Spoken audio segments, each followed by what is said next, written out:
Good evening, everybody.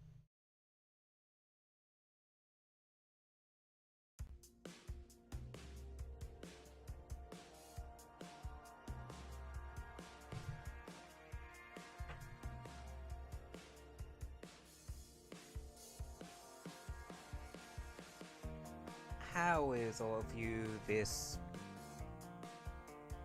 day? I couldn't think of an adjective there. Then again, my brain's been kind of blanking on words left, right, and centre at the moment.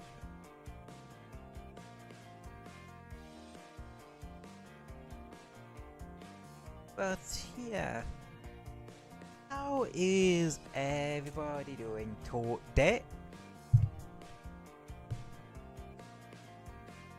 I myself, I'm doing good. Like,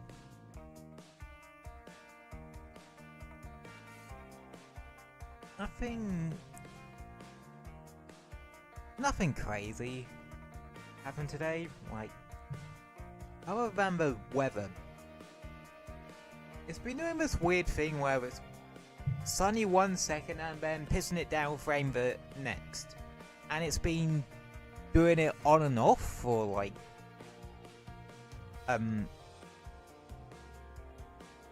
past couple of days, I'd say. Yesterday at the very least. Like, it was really weird yesterday. But yeah, I think what it is, where you've probably got some storm or hurricane in that somewhere, we're getting the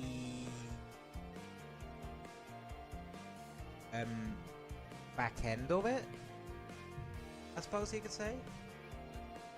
Basically, we're getting the very, very last embers of whatever it is. Because that's honestly the extent of the weather in this country sometimes. That we just get remnants of other countries' weather. Though there are times where flooding does happen, or we do get like really strong winds.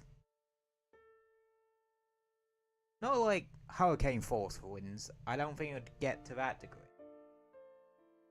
But still pretty damn fast. So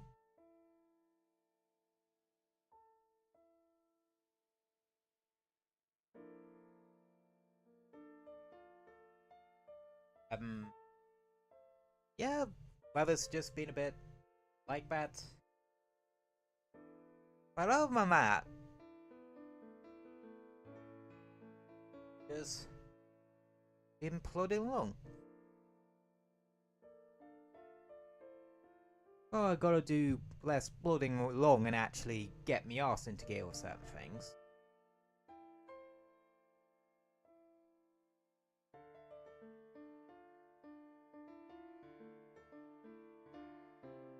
But, yeah.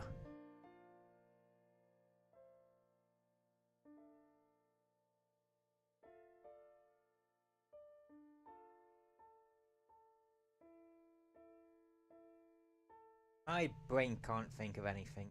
Anywho, the game's loaded up, so that's convenient timing on my part. But, yeah. So, last time we started challenge cleanup. But there were a lot of challenges.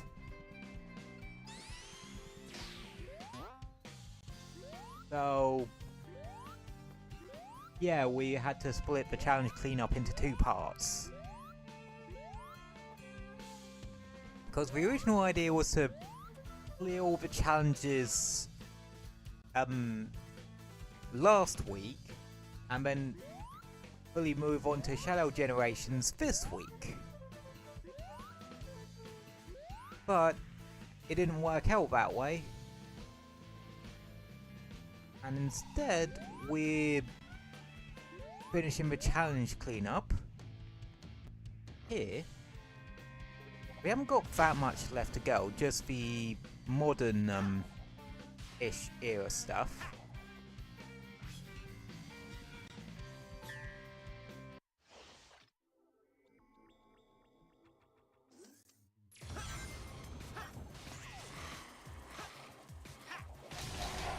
Oh, this is the one that gives you the power stomp ability or something. Ow. Yeah, that essentially allows you to defeat enemies close to you. But yeah, the plan is to finish off the challenges as quickly as possible.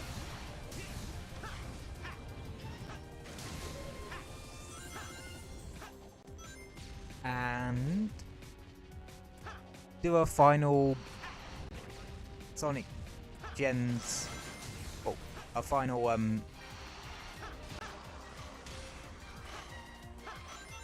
collection room history lesson for Sonic Gens, and then move on to Shadow Gens.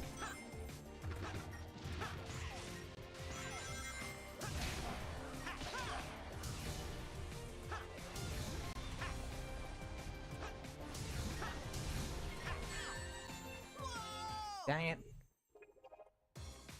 At least there's a checkpoint, thank God.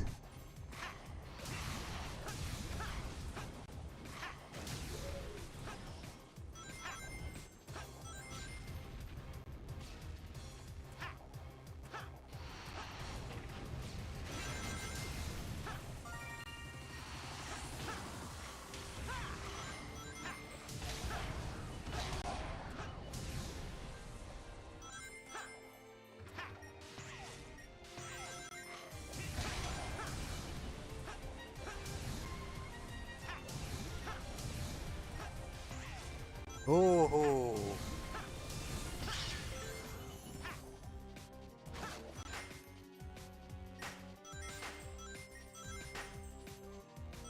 I forgot about this section.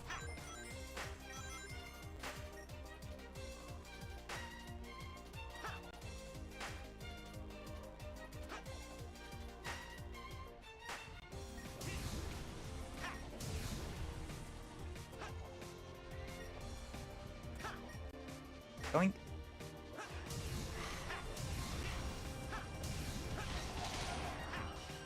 There we go. Yeah, I don't think this would take me more than like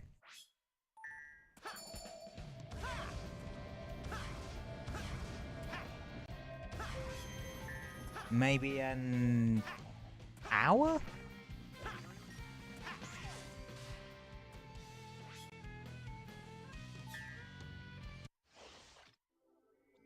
Hour, maybe hour 20?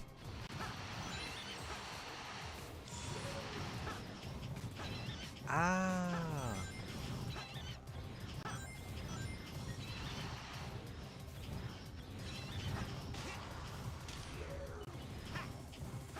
Yep, this is one involving switches.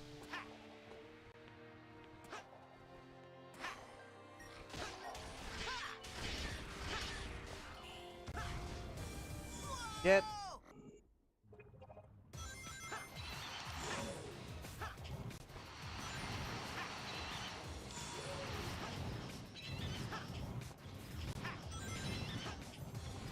I do not appreciate them turning this shit into Toho.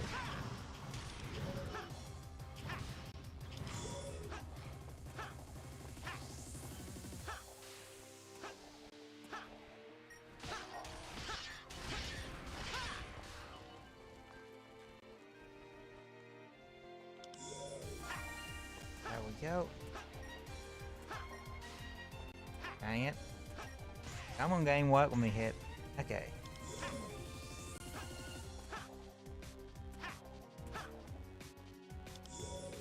Ah, this is one where you have to do some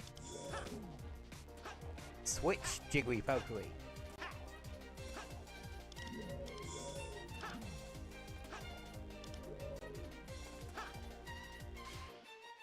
Like so. You need to figure out what switches do the thing.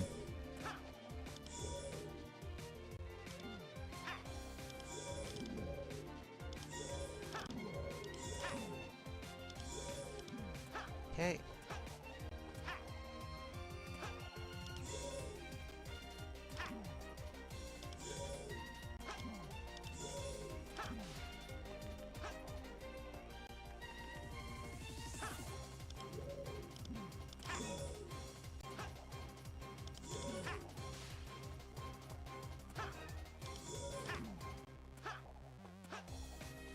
Aha.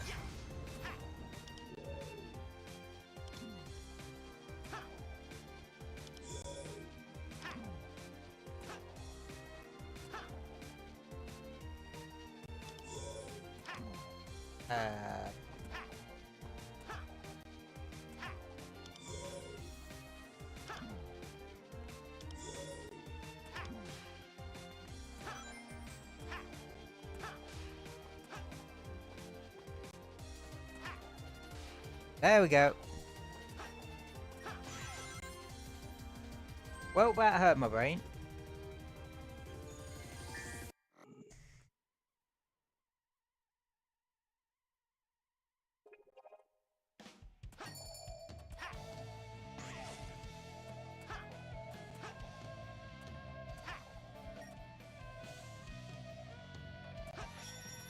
There we go. Open your heart. That's from Cyberphnx.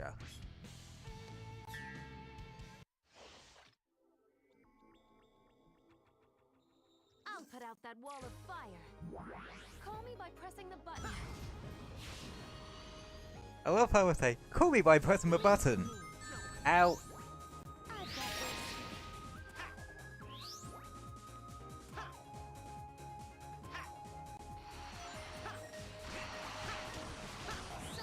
Basically, you just send Blaze in the direction of fire, she'll put it out.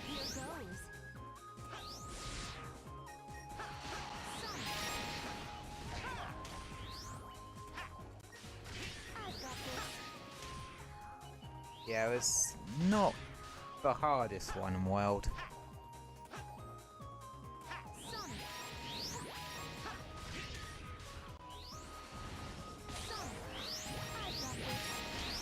Oh, you just can kind of just spam it.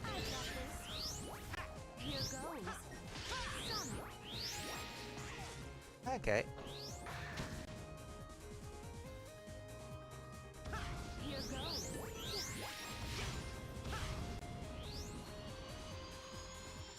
Alright.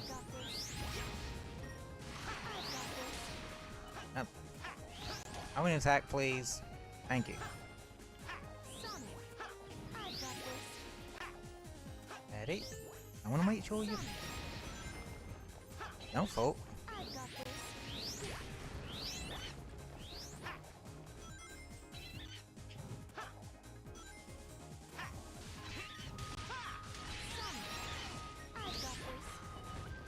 And I just shot myself off the cliff.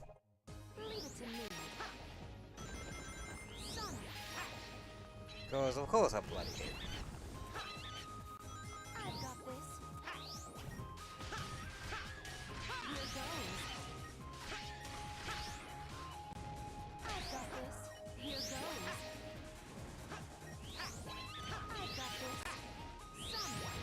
And there we go.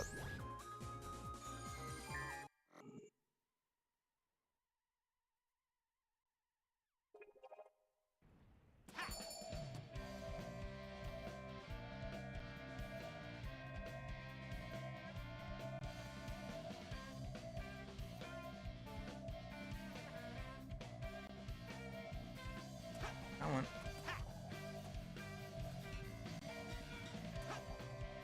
Aha! There we go. They always cycle back round. 4-way cannon cavalcade. That's a hard word to say sometimes. 4-way cannon cavalcade. 4-way cannon cavalcade. 4-way cannon cavalcade.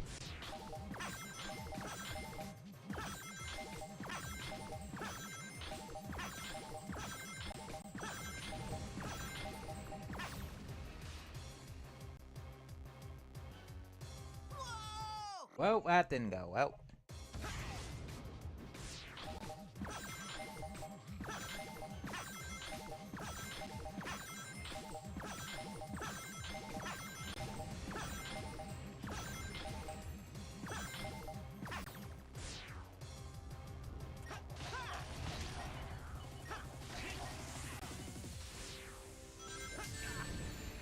Oh, fuck you, bitch. Hmm.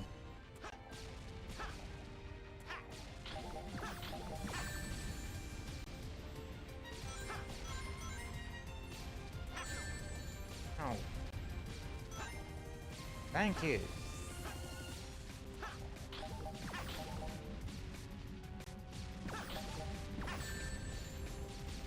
Are you pissing me?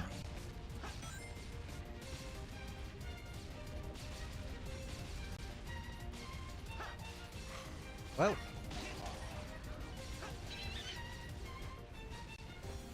That was a load of shit.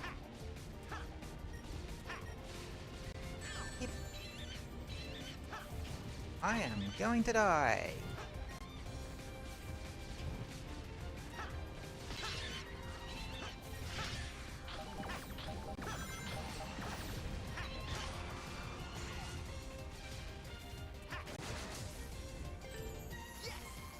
Yay!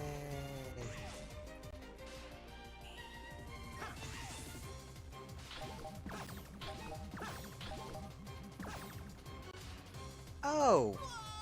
Okay. I'm supposed to go up. Good to,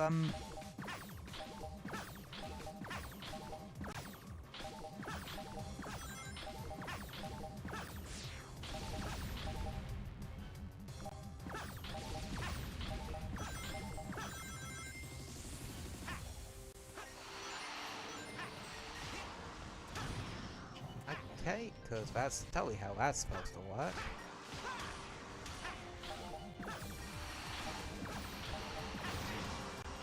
Okay. That was a thing.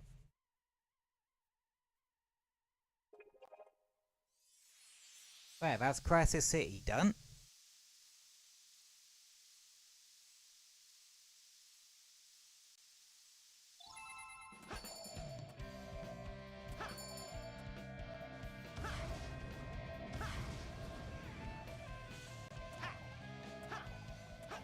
Be a little shit, ain't it?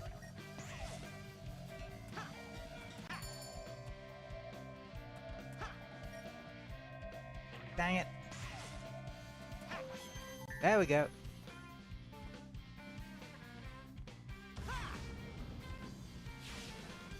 Right.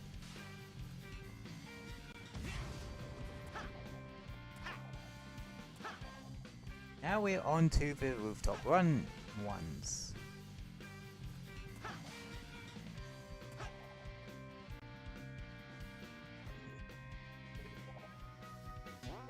Actually, there are ones all the way down here, so I'm instead going to do that instead.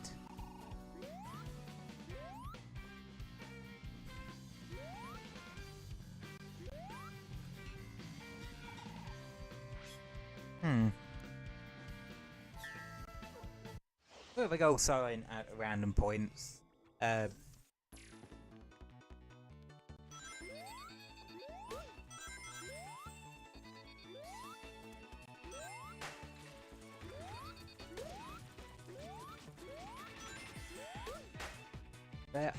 There is some building-ish work going on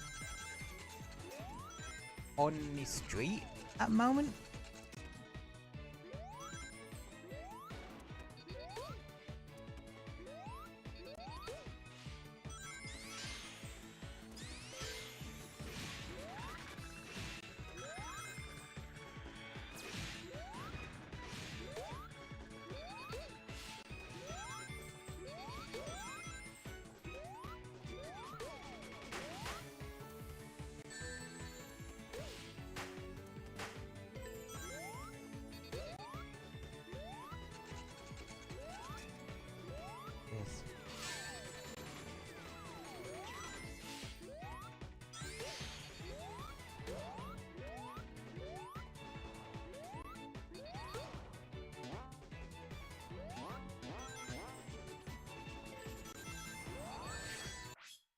God damn it, I forget that this is one of the harder ones.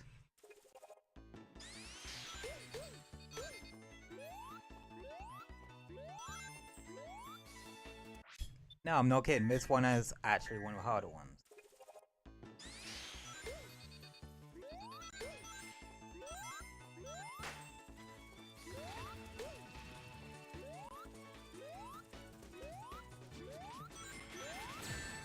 Son of a...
Well, that one was not enjoyable and slightly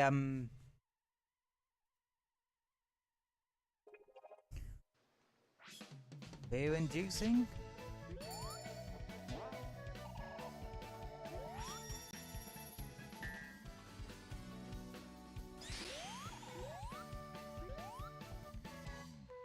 Yeah, not a fan of that one.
I couldn't salvage that. This one's gonna...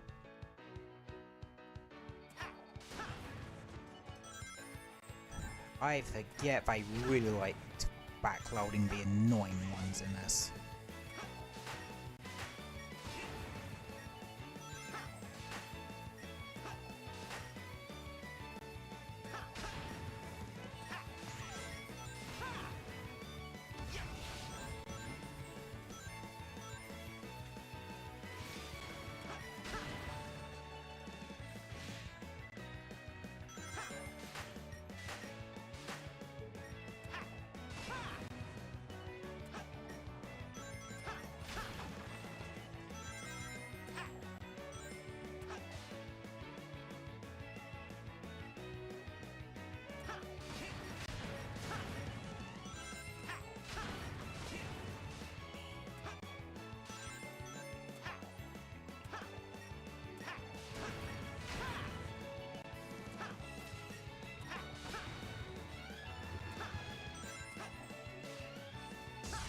Okay.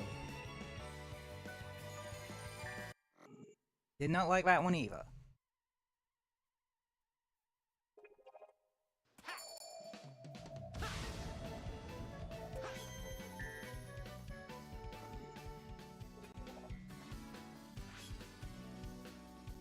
Oh, this one I do really like. It's very clever.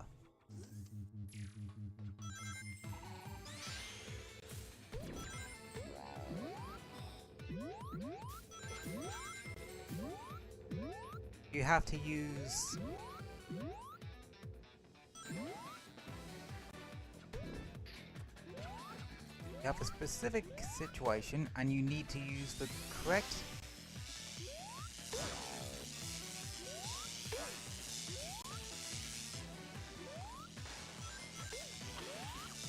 elemental shield in order to solve the situation.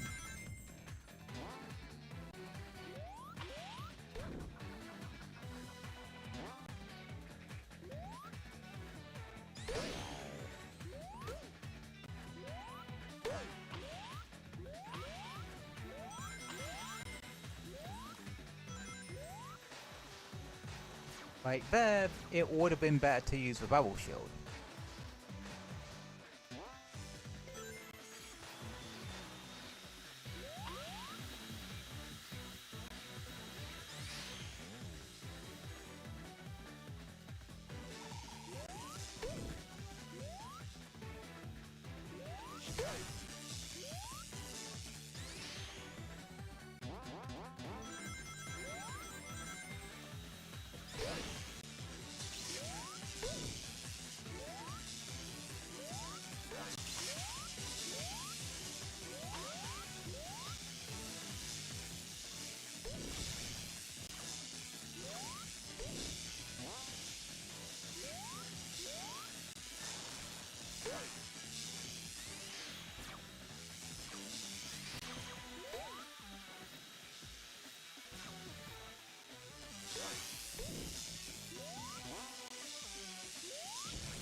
God damn it.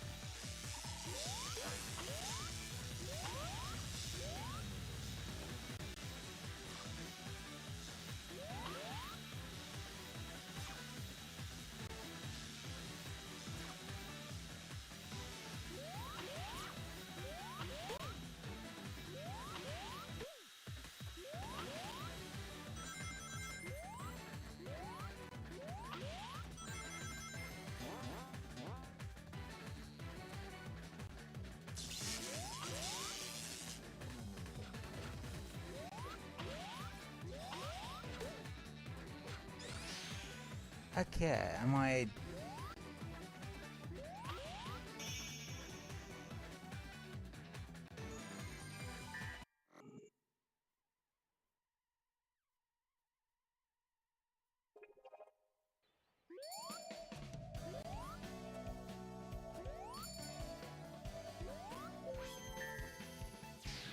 That means I now need to go up here again. And you can see why I wanted to do these ones along the slower route first, because... Yep. That's one thing I will say. Shadow's white space is a lot better laid out.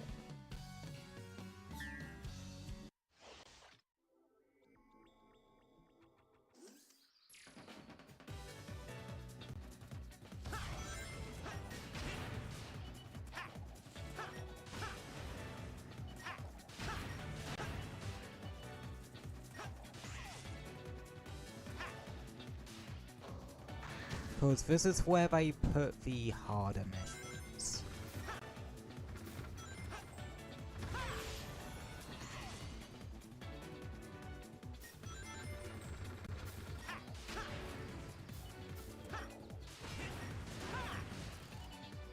I'm not kidding, this is where they put the harder missions.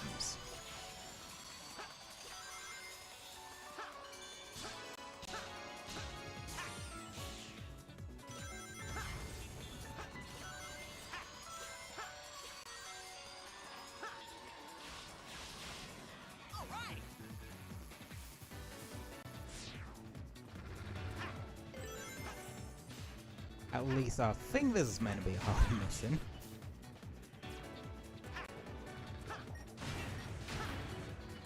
Because, kinda smoking... Don't know. And then again...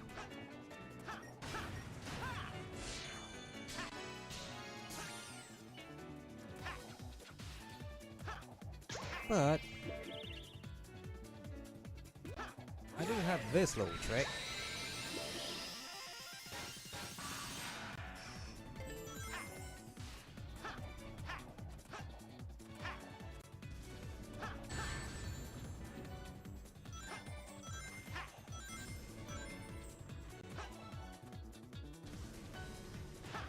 I'm not too worried.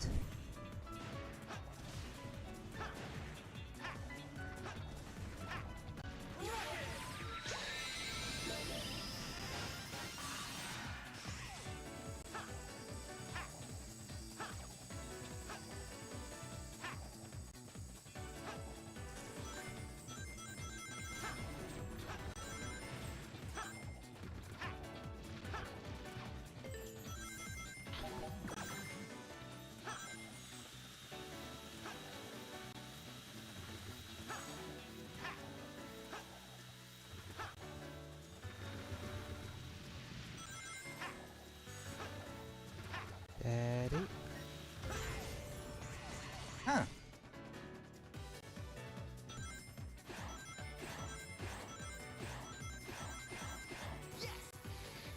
Okay.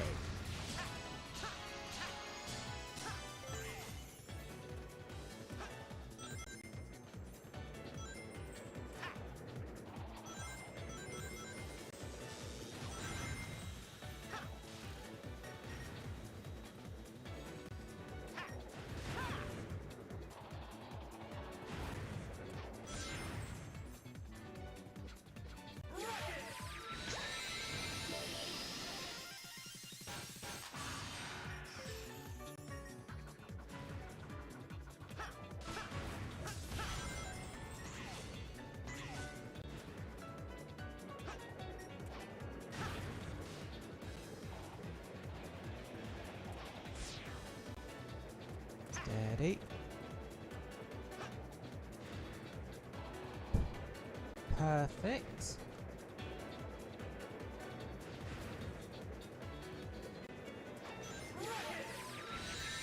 And we go up here, which is my preferred route.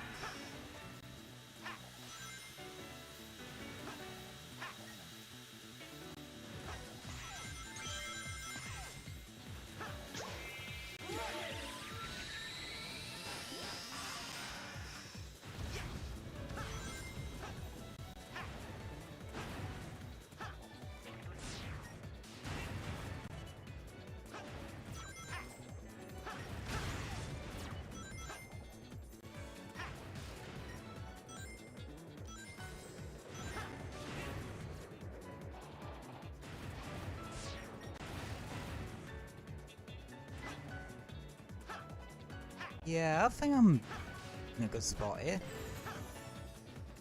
Watch as I fuck this up somehow.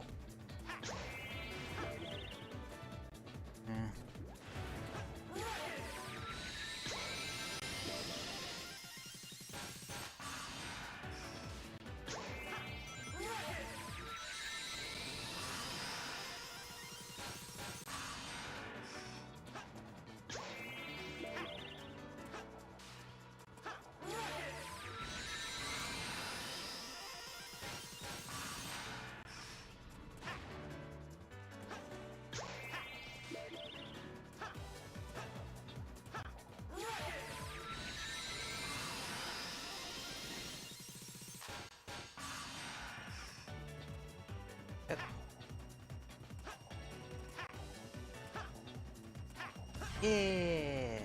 E.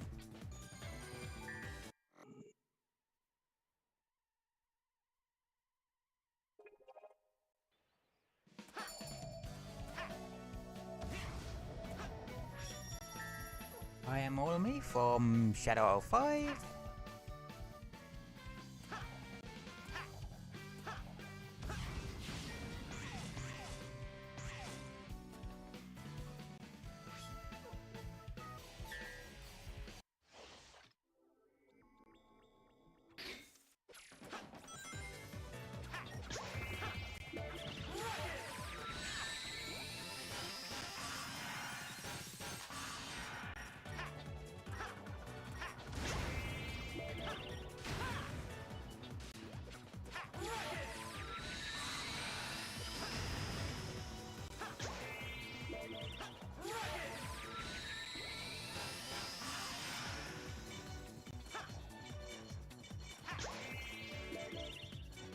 Okay, here the rings.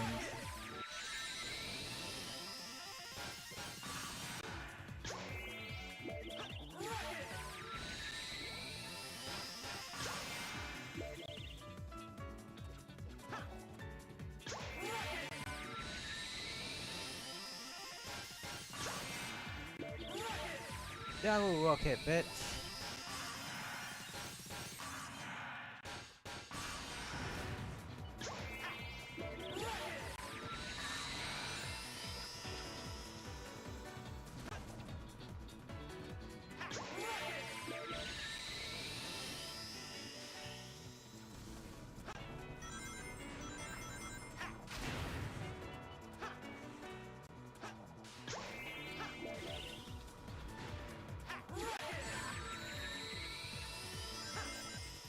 Ow.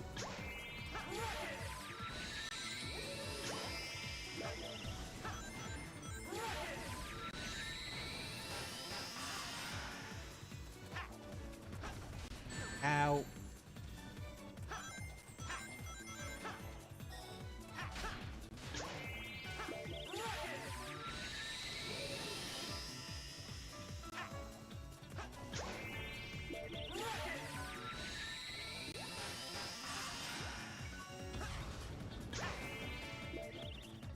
Yeah, you essentially kind of have to trick shot the gold room here. Like so.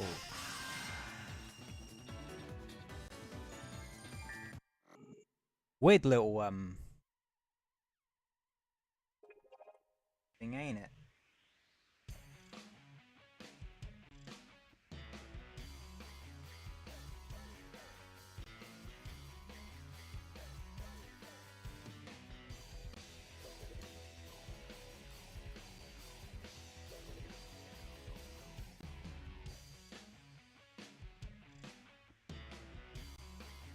Alright.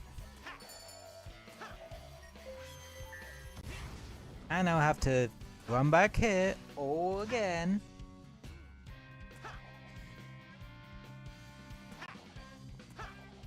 I'm not gonna lie, as much as I really like Sonic Generations, Battle Gens levels are going to be a much more welcome thing.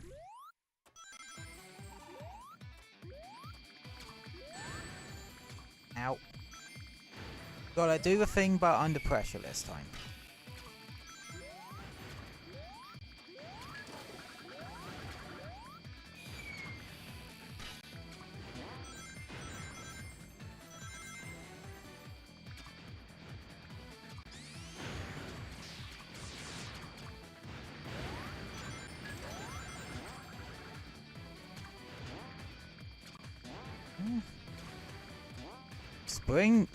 Spring me the right direction, please. Thank you.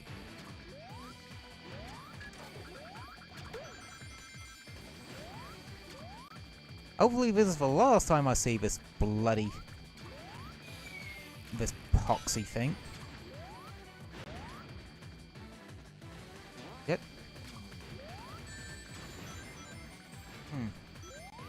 I appear to have a situation.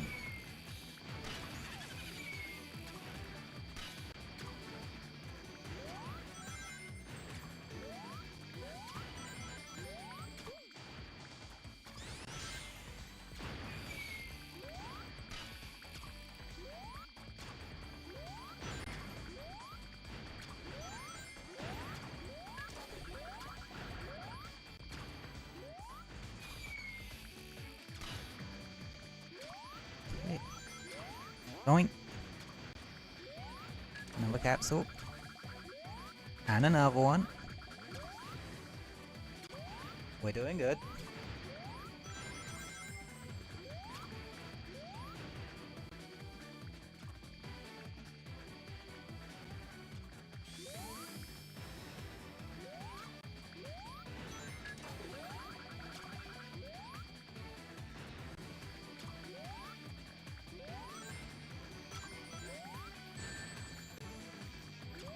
I will get it. You can't stop me.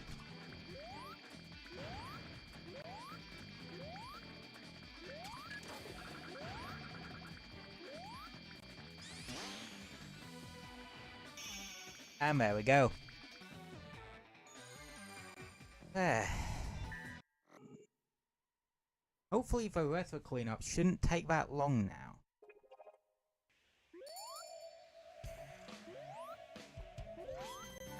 Right.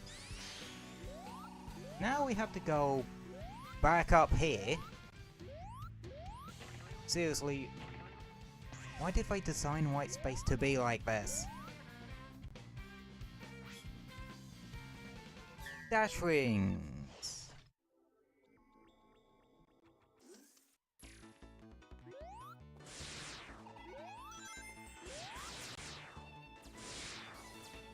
Ow.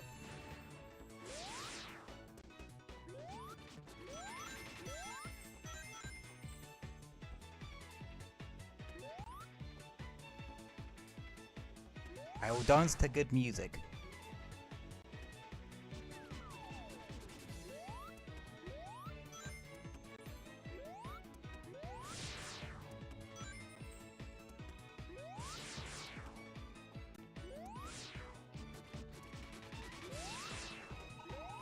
No squishy things here, please.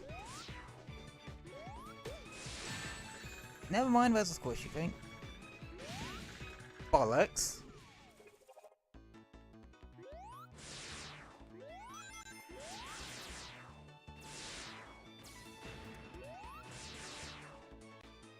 That's just mean.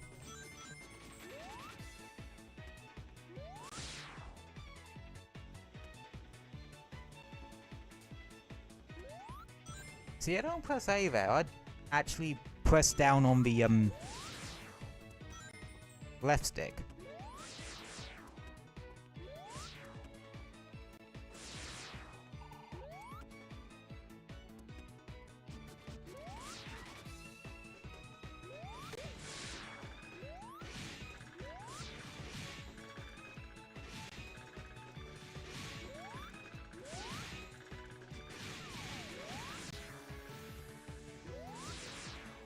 Suddenly they are very much wanting you to do this shit under pressure. I don't appreciate them wanting me to do this shit under pressure.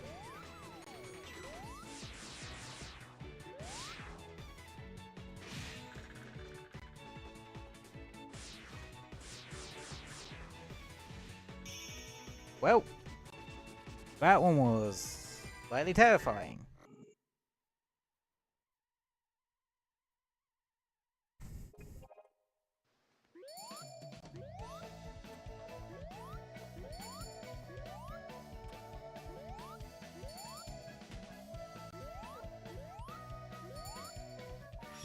Aha!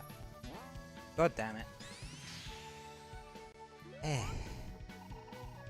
Would appreciate a way to just teleport to where missions are. That's probably why they put that into Shadow Generations now, think about it.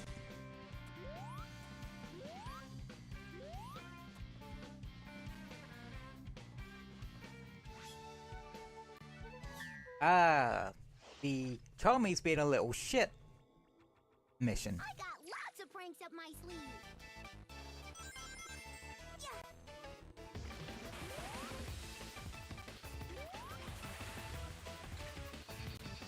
Yeah, this one can be just summed up as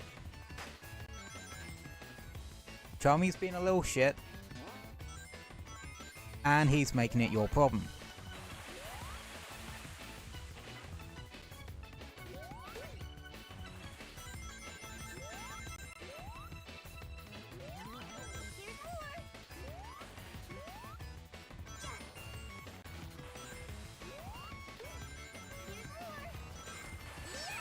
Oh yeah, now there's spiky shit in the mix.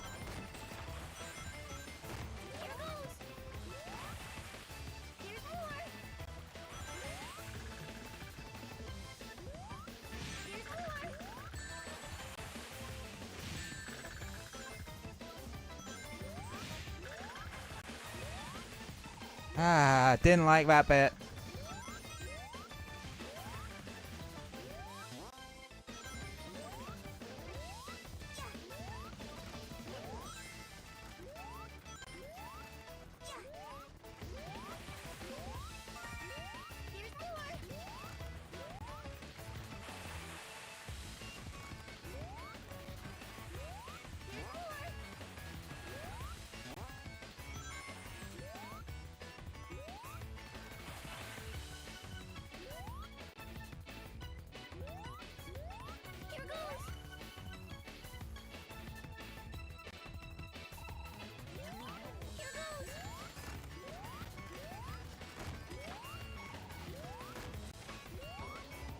Oh, thank God.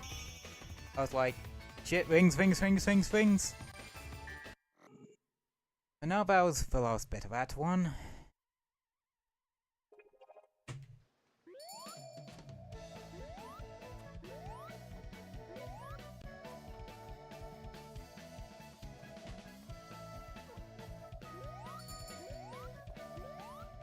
Ah, shit. Oh, you can go up here.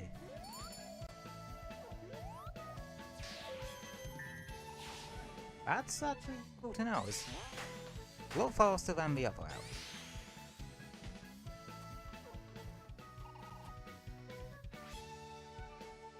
Run Ring Challenge 2.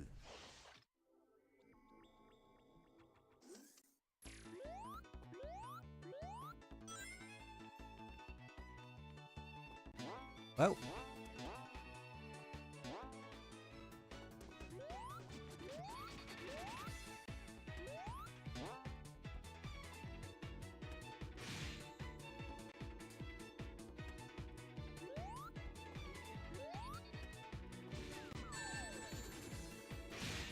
sure, kill me.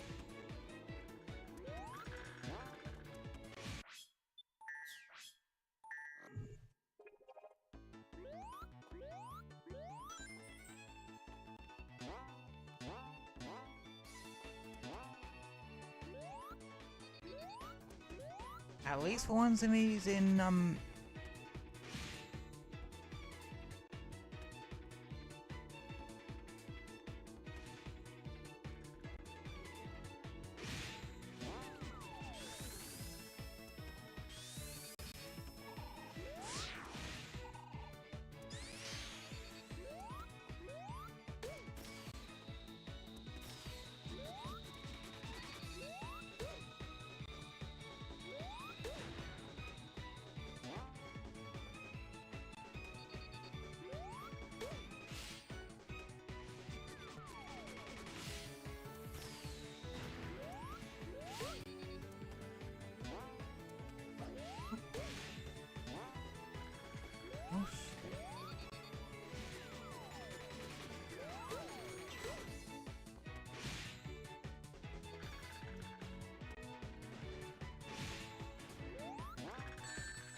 The fuck happened there? Okay. I just warped to a different location? Whatever works, I guess.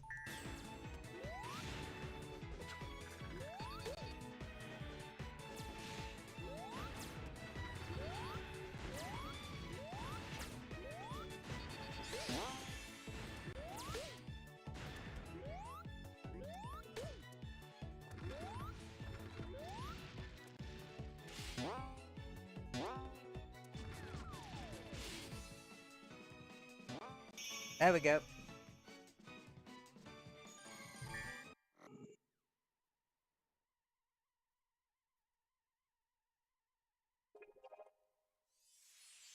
That is Classic's rooftop run done.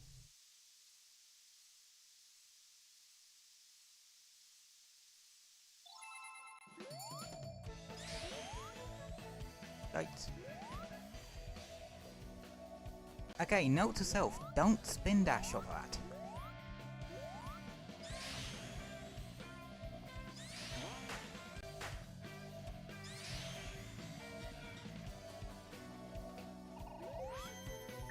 Oh.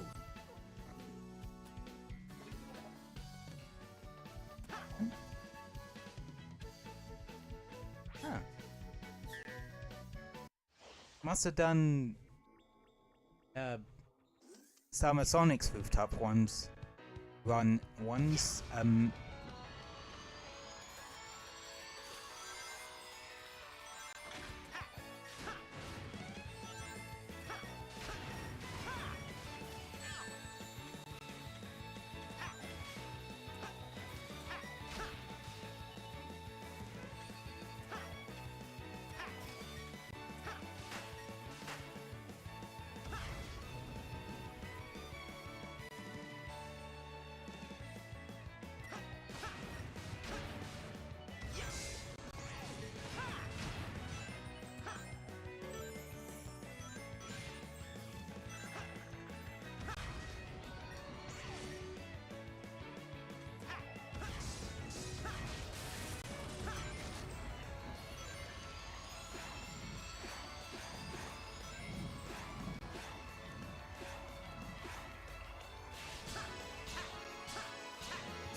God damn it.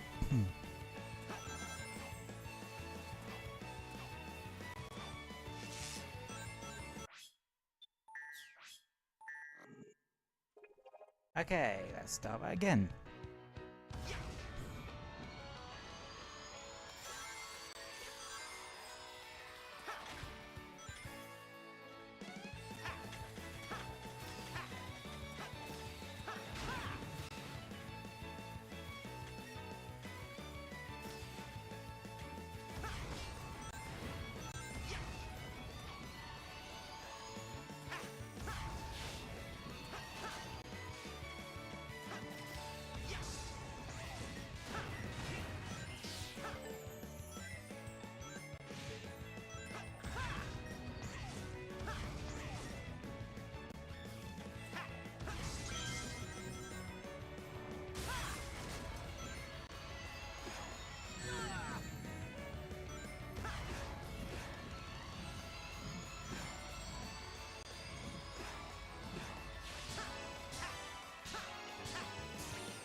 I didn't know this way existed. God damn it.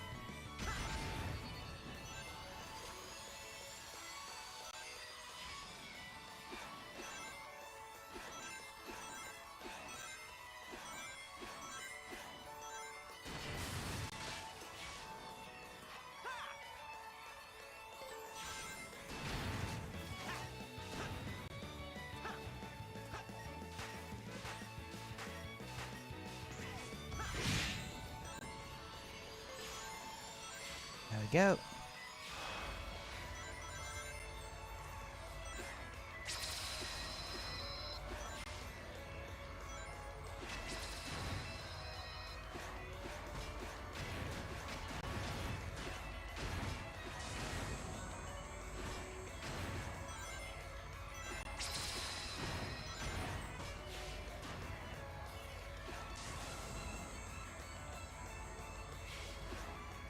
And done. Not bad.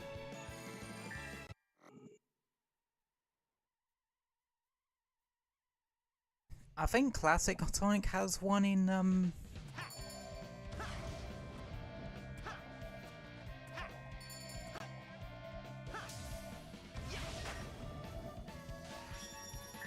nice.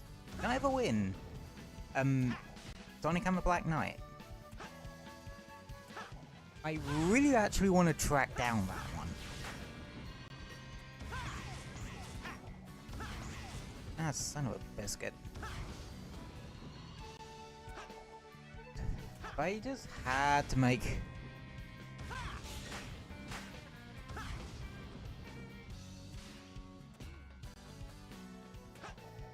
Yeah. This one's one of my favourites. Go board across the rooftops and clear the stage in time. Yeah, they took the board from the beginning of Cityscape Act 2 and decided, fuck it, let's see what happens when we put it into Rooftop Run Act 2. And it is absolutely glorious.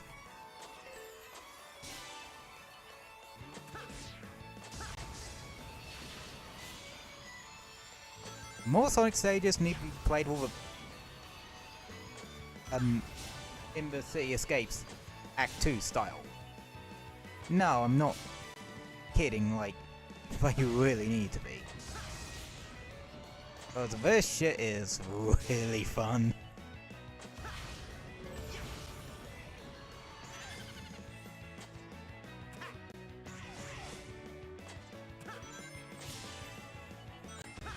It's my kind of really dumb fun. Especially, watch this! Yes, I am snowboarding up the side of a clock tower. Like,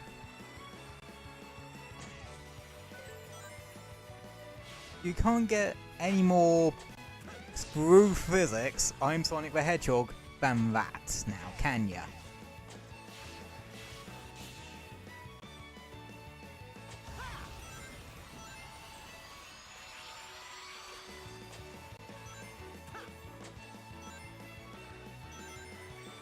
And I only just realised that you can actually quick step whilst on this thing.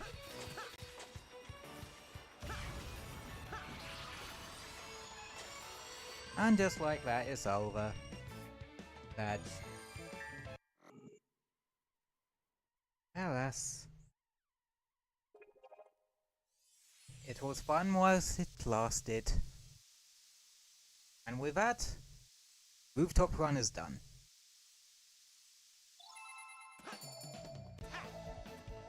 Bugger. I bet you I can actually catch that. There, caught it, and still stayed, Oh, I only have 2 to do. Yeah, shit, cause I did the Blaze one as well.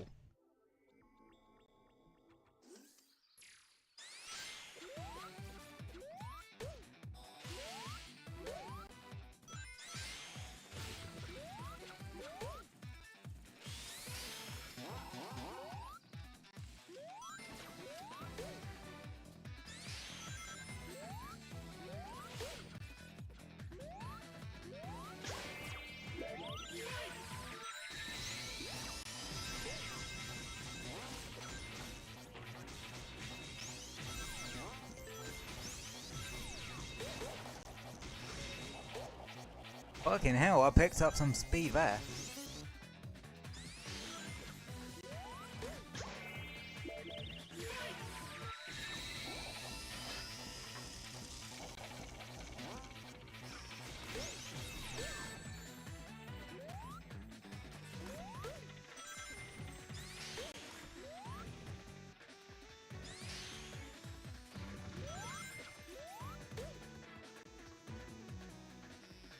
Ready?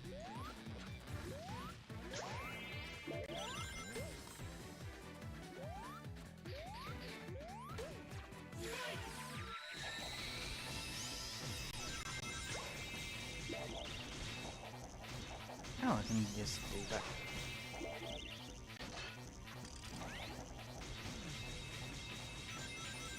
Yep.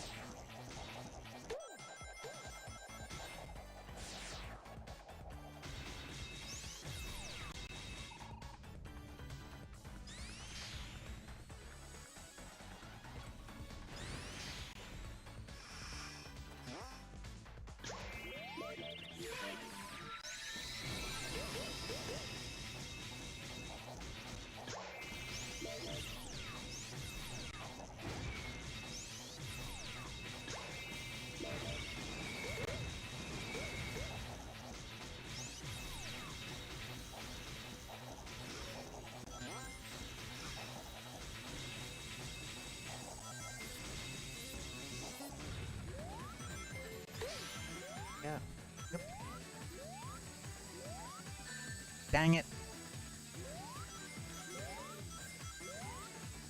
Yeah,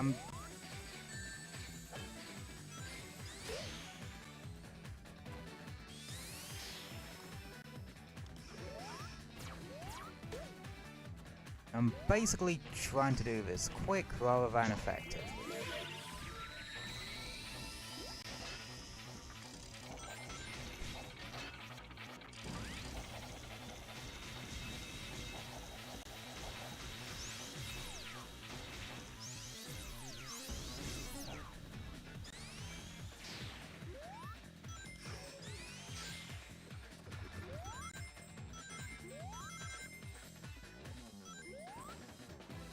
I bet ya. No, I can't spin dash that bad. Yeah. Or you could.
And we're home free.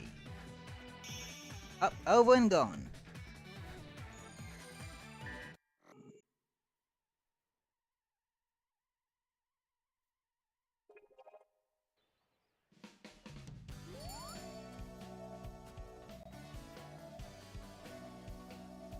Yeah.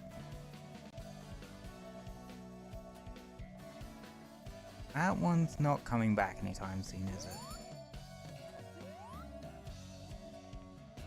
What the hell? Where did it go? God, I hate this spot.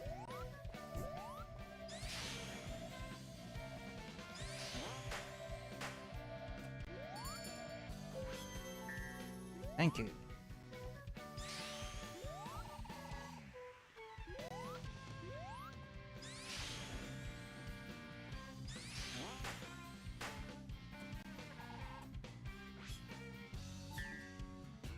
Go post juggle.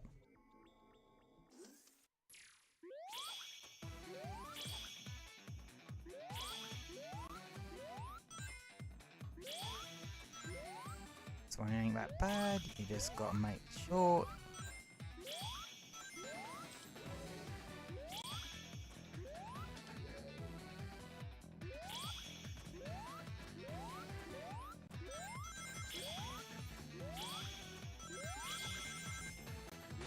Just gotta make sure it don't settle, otherwise you'll lose time.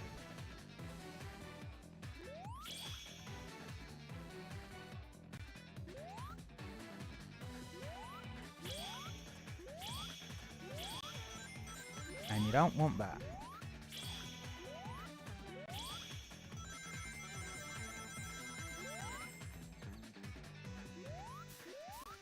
Ah, bollocks. There we go. Jump the gun back.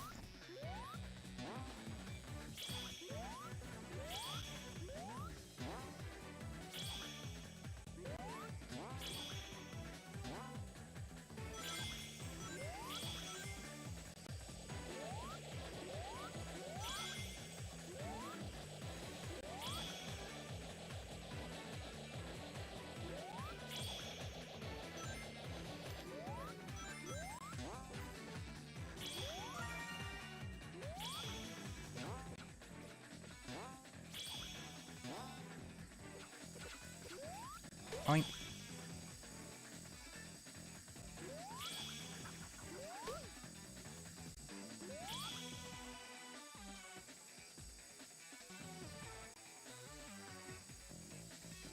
And success.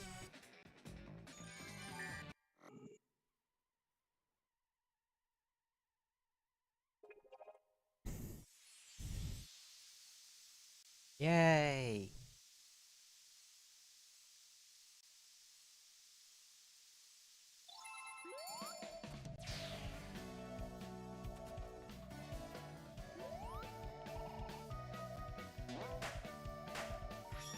Hey, Tropical Resort, actually from Sonic Colors.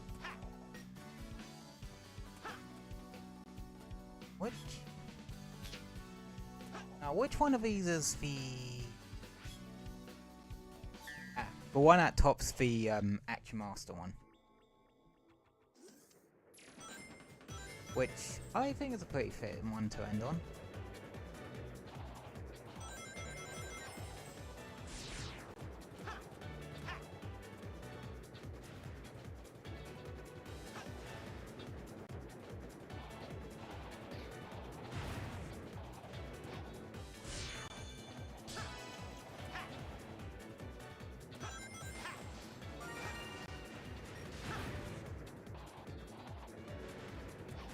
Kinda clutched up a bit there.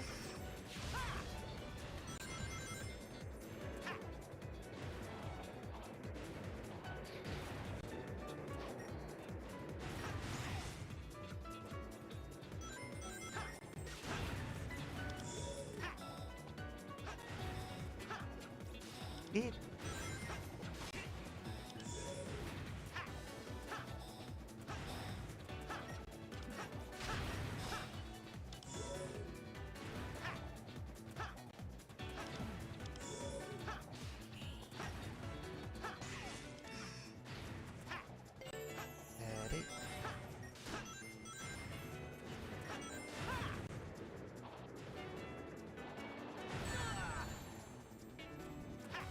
Bugger.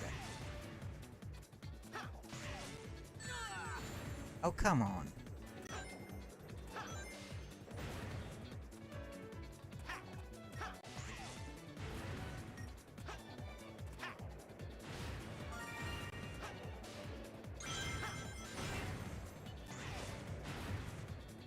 Well, I don't know what's happening.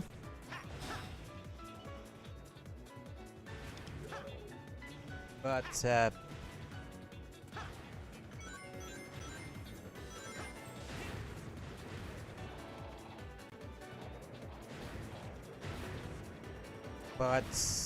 that's the end of the level, I guess? I don't know what the hell that one's about. It just kinda happened.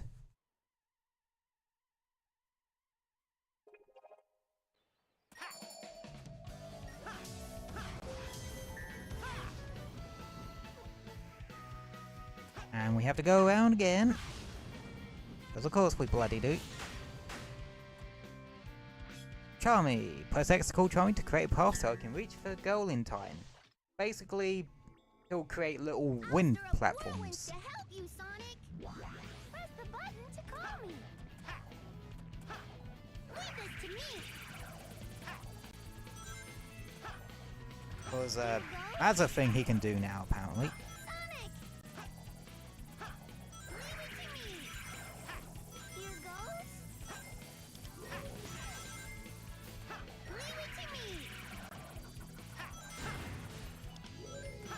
Sonic. Here goes. Ow. Leave it to me. Sonic. Here goes. Sonic. Leave it to me. Here goes. And yeah, you can spam this. Sonic. Leave it to me. Sonic.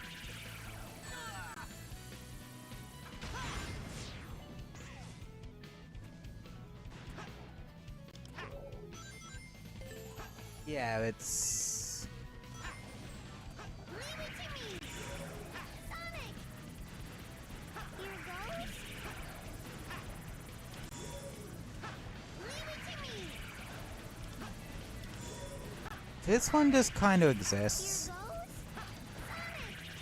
Leave it to me. Here goes. Sonic. Ow. Fuck you guys. Leave it to me. Sonic. Here goes. Sonic. Leave it to me. Here goes. Leave it to me. Here goes. Yeah, you just kind of... Leave it to me. Here goes. Sonic. Here goes. Sonic.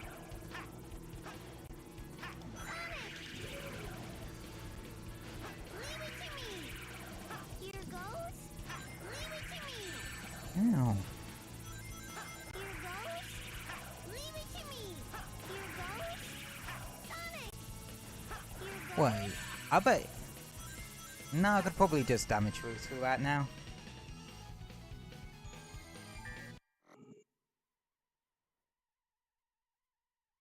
Yeah, I will say,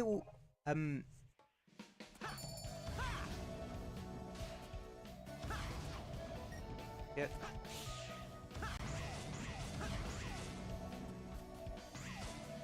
I will say we probably won't get to too much of Shadow Generations today, because once again I'm underestimating just how long this has taken me.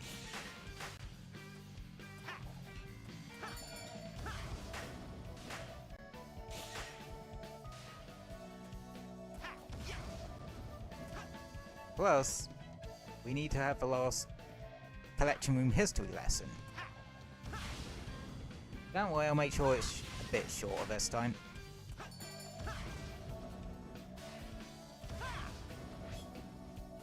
Dang it.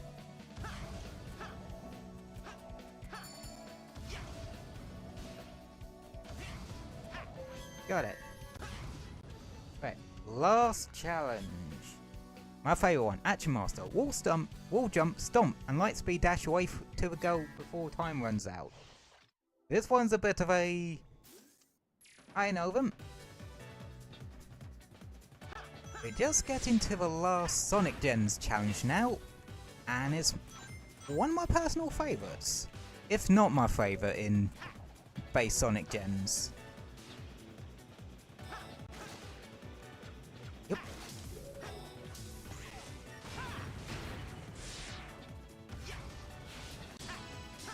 For one, Planet Wisp looks really pretty at dusk.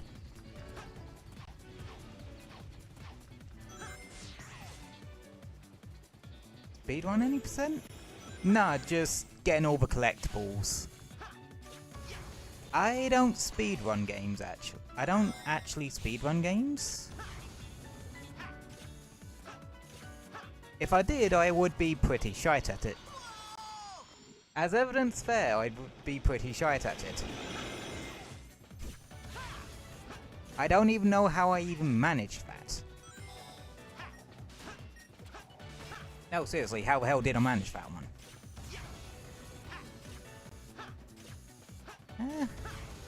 It wouldn't be one of my streams if I find some ridiculous ass way to kill myself. In-game.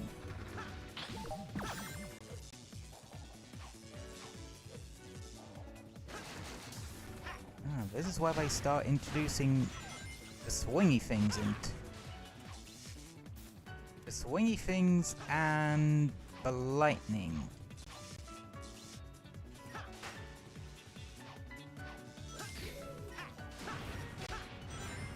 And there we go.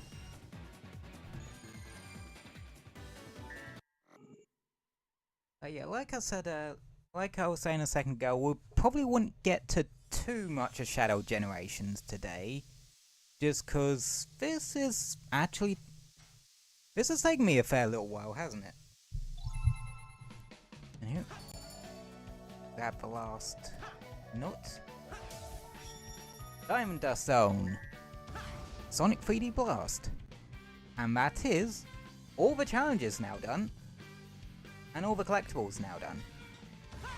So that means time for our last collection room history lesson of Sonic Generations at least. Shadow Generations works a bit differently in that regard. Okay. First let's peruse the art. This won't actually take as long as the other ones because we don't have much left to cover in this one. Art used for the Japanese Mega Drive manual. Huh. That's actually kind of cute. Some of the images there. Oh! Sonic CD, sketches. Huh. Special initial idea sketches for different types of shields. Oh, okay, so this is essentially like when they were prototyping maybe the elemental shields.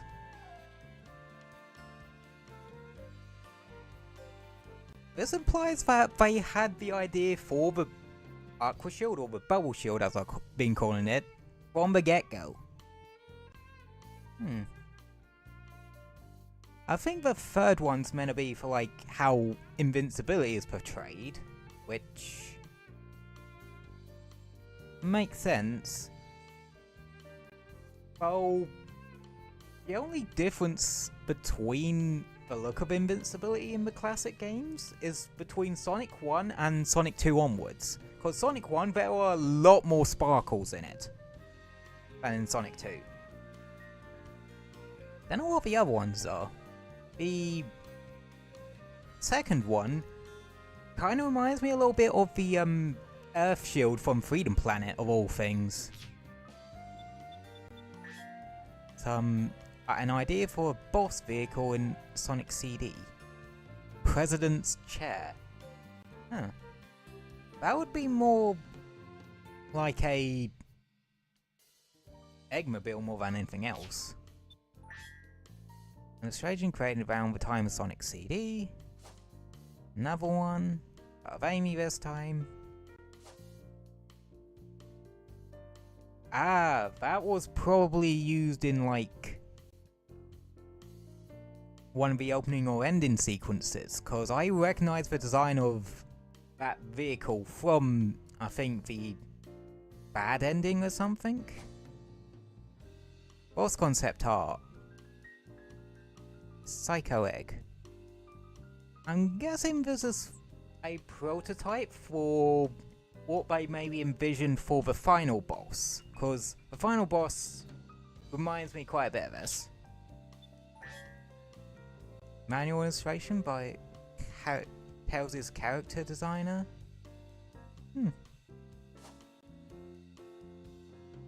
Oh, the wireframe sketch is interesting. I've never seen wireframe sketches in like a 3D style for 2D art. Curious. And facial expressions for Eggman in Sonic 2. Fair enough. Package illustration, as in like box art and that sort of thing. Many Tails expressions. Oh yeah, like you can tell that they put a lot of thought into the actual malleability of the characters, which is always a good thing to do. And showcasing how the characters express different emotions and that is just a normal part of character concept art. Really. Like, when I eventually finish this bloody first Tails designs for Goofy. Oh yeah, like, all the early Sonic designs were particularly goofy. Cause, well, that's just how the art style was. It was the cute and cuddly stuff, but with that too cool for school edge on top of that. That's the best way I can describe a lot of the early designs. But then Sonic Adventure hit, and they leaned in more into the too cool for school, cause that was the thing at the time. Cause you have to remember, Sonic Adventure was late 90s. Well, very late 90s. So the designs reflected that sort of too cool for school attitude they're towing about a bit more.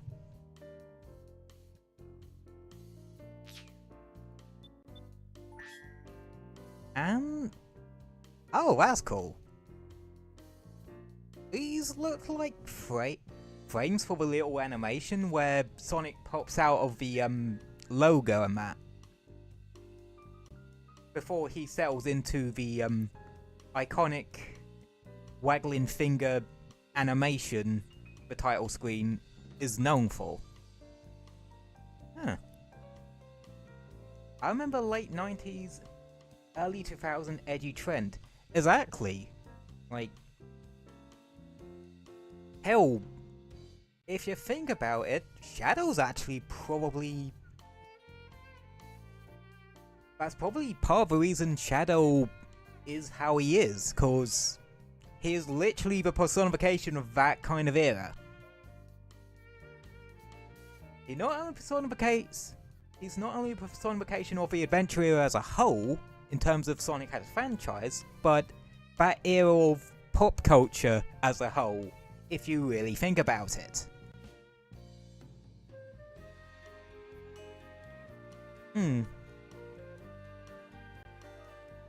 Alright. You unlock some extra user key bits. Flame Battery. Sonic and Knuckles. It was the second stage, and was even brought back as the fourth level in Sonic Mania.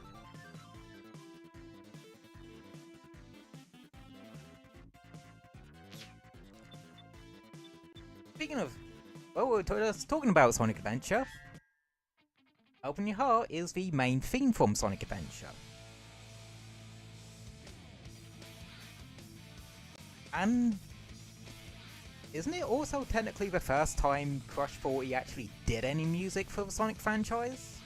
I don't know if they will nowadays. But, yeah.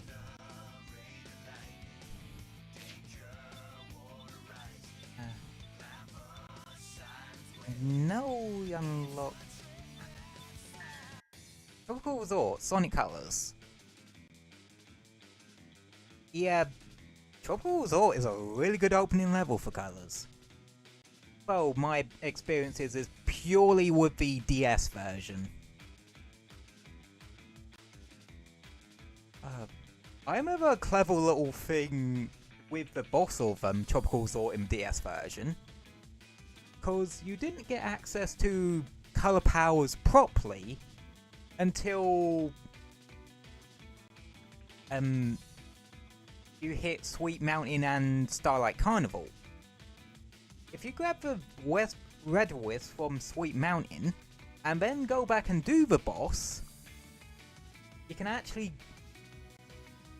get the Red Wisp from boosting into the boss's weak point, and it can use that to help quickly kill the first boss.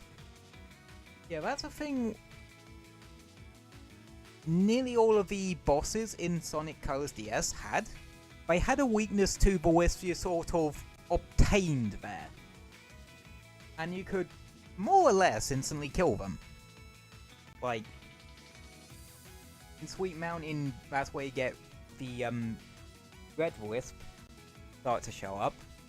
And if you burst into it, does the same thing that it does for the first boss.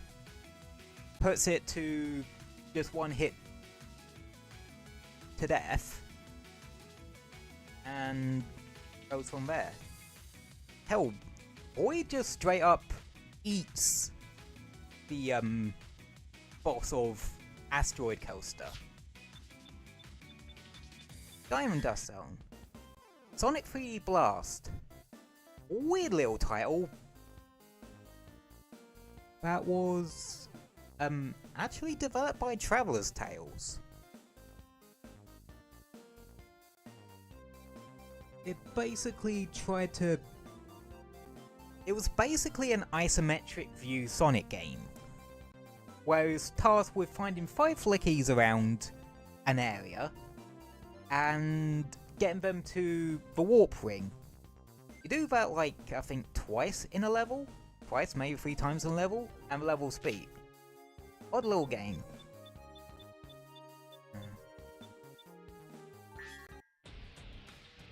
I Am All of Me. Opening theme of Shadow 05. Yeah, if you wanted a really big personification of early 2000 Edge, this entire game.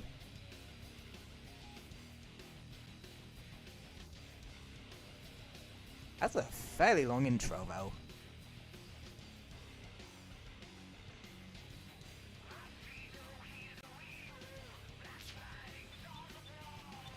Ah, these ones. Sonic and the Secret Rings. I have a weird love affair with this game. I know it's janky as fuck, and some of the missions can be really annoying, but I goddamn love the art style of it.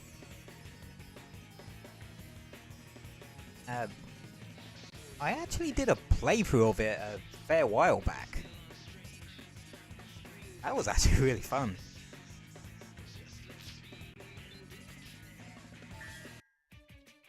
Night of the Wind, opening theme of Sonic and the Black Knight. I really want to try and track down this one. I had it in the past, but got rid of it when I accidentally bricked my Wii U. But I wouldn't mind... Do you play anything else than console games? I do have a couple of games on PC, but I don't really play them too much. Old console games.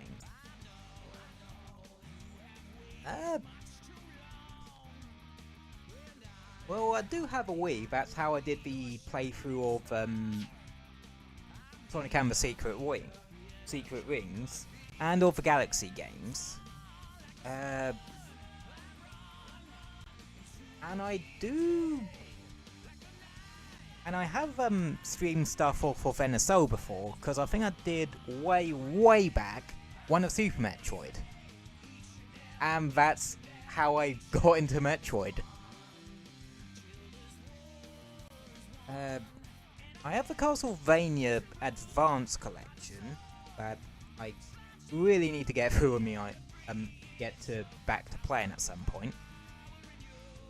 But yeah, I do mainly play console games, but if a collection of old games comes around,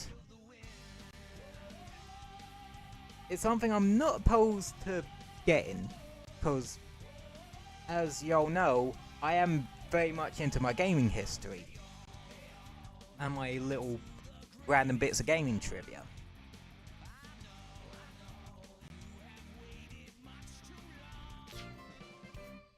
Yeah, that's about it for Sonic Generations.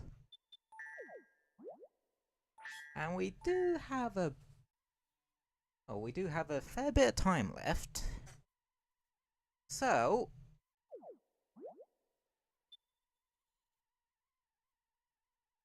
I say, let us make a start on Shadow Generations.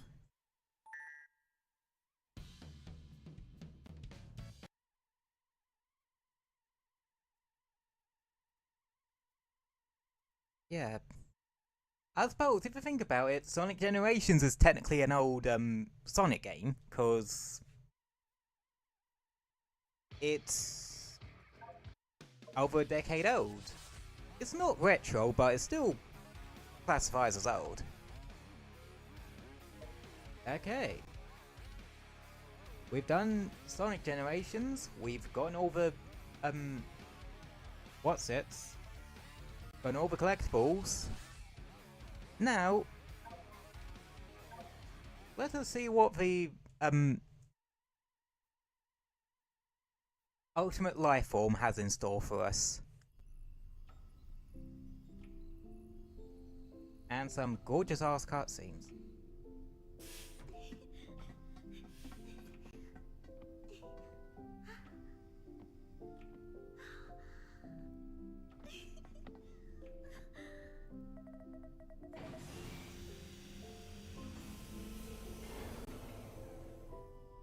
Can we wake him up now? Can I meet him? I believe so, yes. It is time to awaken the ultimate Yeah. life. Welcome to the world, Shadow the Hedgehog. You know,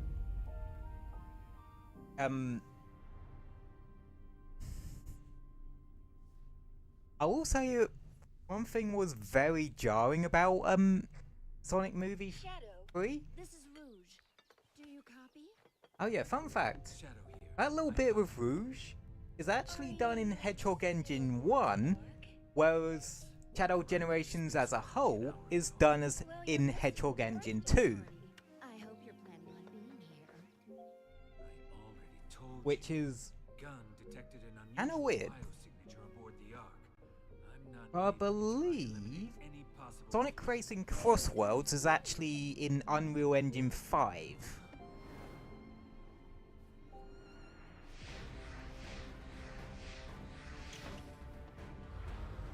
So the promo they did for this game was top notch. Dark beginnings. Rouge was awakening for many young hearts. Fair enough. Got you now. Okay, first stage. Space Colony Arc Act 1.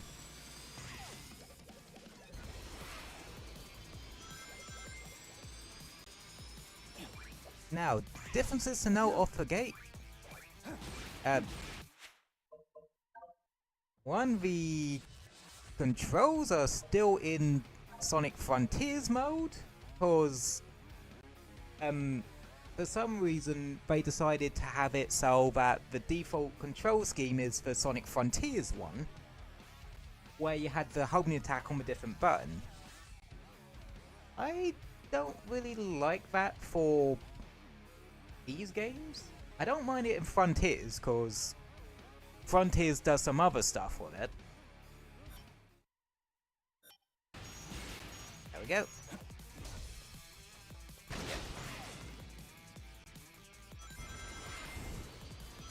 Yeah, a couple of differences. Shadow can only get boost through collecting rings, not from defeating enemies. Defeating enemies gets him... Ah, bollocks, I missed the collectible. Yeah, so collectibles are a bit different here. Rather than the 5 red rings and the 3 chow, you only have, well, 3 gear key things.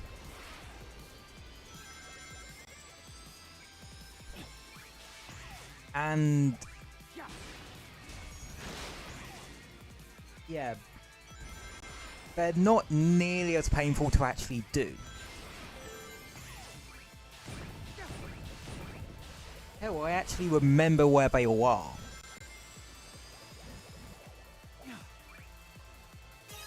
That's one. There are green ones, yellow ones, and blue ones. The green ones will only be found in the actual normal acts themselves.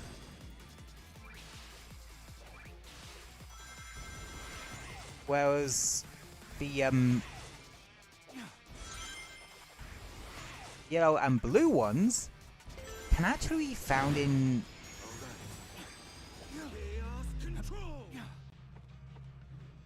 challenges. Yeah, this time you can find the collectibles in challenges. Another mechanic Shadow has that Sonic don't: Chaos Control. You can stop time momentarily. And they do some really cool shit with it. I'm not kidding. Like, they do some really, really cool shit with it.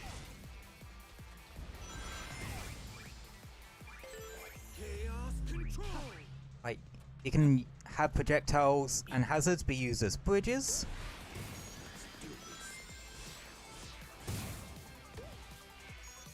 This is the ultimate power.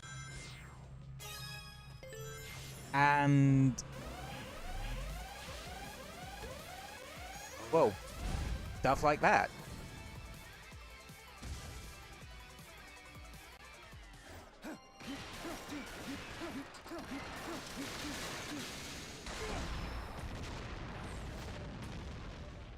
Yeah, essentially allows Shadow to stand on objects he wouldn't be able to otherwise, or homing attack things he wouldn't be able to otherwise. And they use it to great effect. Also, thank God the diving mechanic is way less slippery than it is in Sonic's side of things.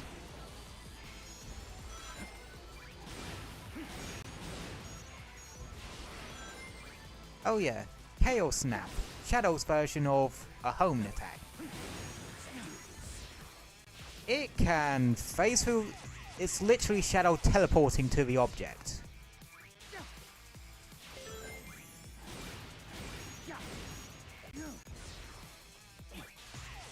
Also, Shadow has a double jump instead of a air dash.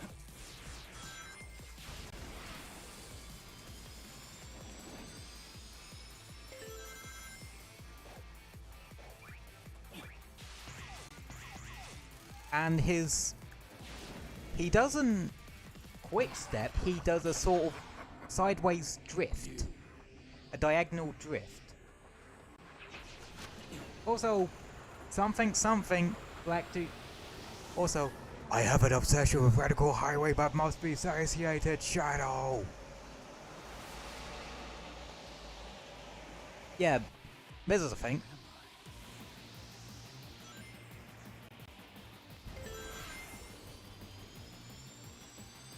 Welcome to the Doom Zone. Well, yep. Welcome to the Doom Zone, motherfucker. where it's nothing but radical highway. Latest creation.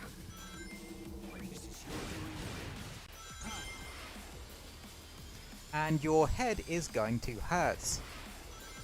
A lot.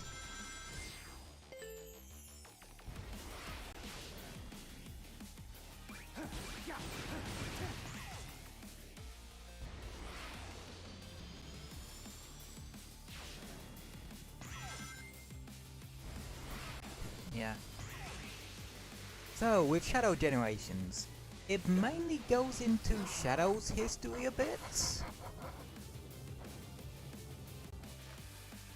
But also into the games that came out after the base Sonic generations.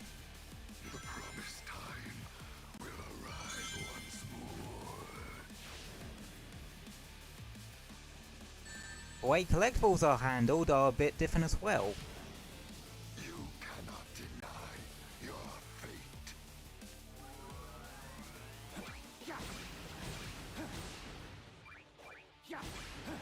Meaning that collectible cleanup is going to, or collectible and challenge cleanup is going to work way differently. So what I was tracking was him. I won't let him escape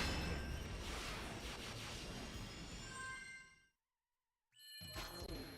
Also, the Victory Fanfare uses the Shadow 05 one. Oh yeah, and S ranks work a bit differently as well. Rather than needing to get an A rank and then, well, and complete the level without dying, instead, you need to just simply get a good enough score for it.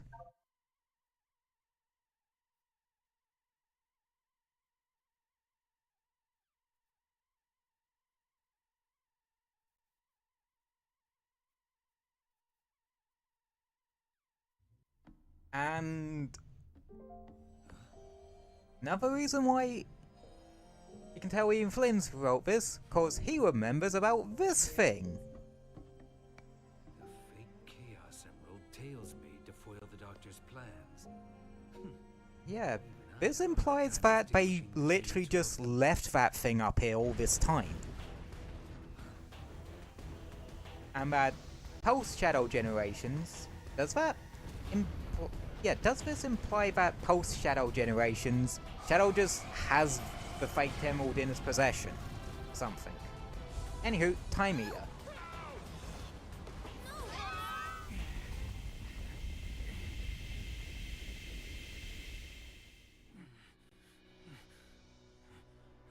There's either roadworks going on outside, or some forest animals are going at it. Also, that was a really bad trip. What the hell?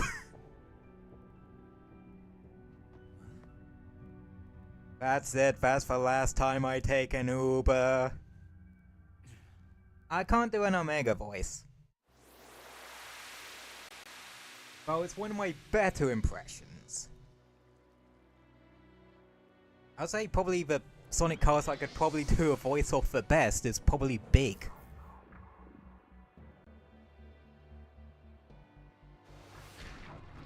Also, I see Black Moon Rising.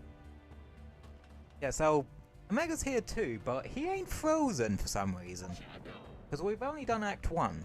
Shadow, you here too? I was hunting Dr. Eggman's latest super weapon when it unleashed a temporal anomaly.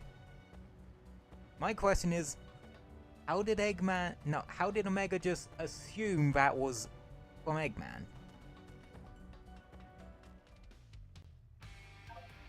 Anywho, so, you know how in Sonic Generations Act 1 is 2D and Act 2 is 3D with some 2D?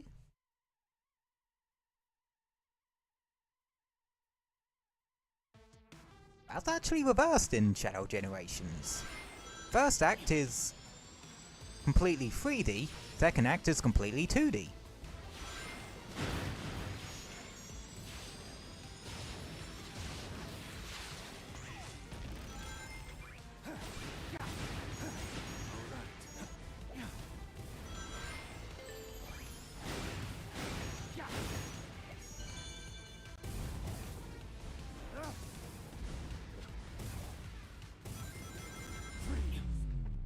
So yeah, Chaos Control is mainly going to be used for alternate pathways and the like.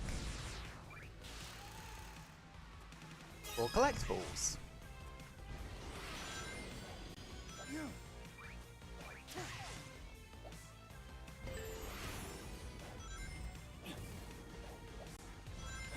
And luckily, I remember where all the collectibles are in this level. Like I said, first couple of levels I pretty much have the collectibles memorized. Like for instance,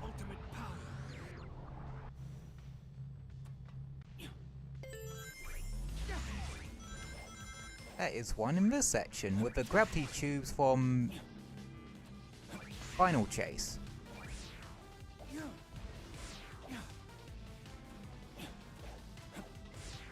No, let me at it.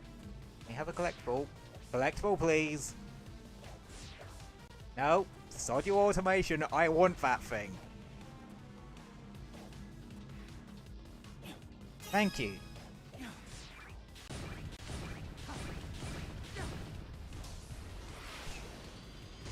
Yeah. That was something.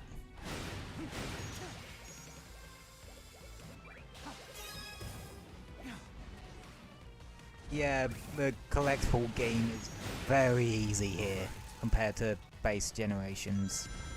Well, to Sonic's side of things. And they somehow decided to make that worse in... Ow. They decided to make that worse in the remaster because they added the Chow, which actually don't do anything. They just hang out at the title, well, the white space and be cute. Anywho, Shadow has his Chaos Spear as well. Chaos control. It can be used to stun enemies and activate switches and break certain targets. Anywho, scripted sequence that will only play in the first time round of this level. I can fly! Or just glide. It's technically gliding. Press Y in the air to glide. The boost gauge will deplete whilst gliding. So, it might be something interesting to note here. The ring count, Shadow's ring count is actually going down whilst in this form. Make of that information what you will.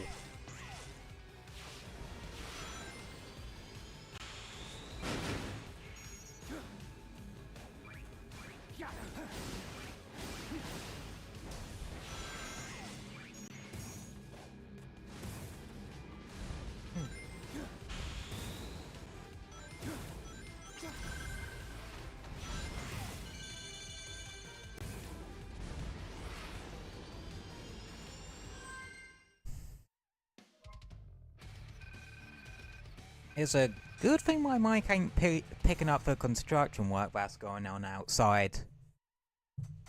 Then again, I don't think it's construction work, I think it's like maintenance or some shit.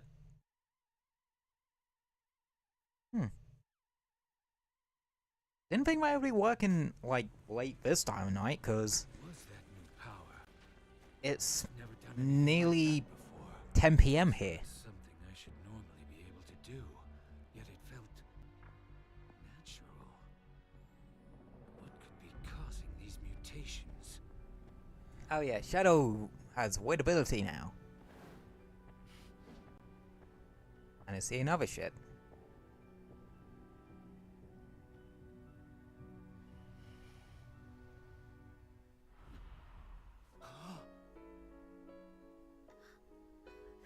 Wait.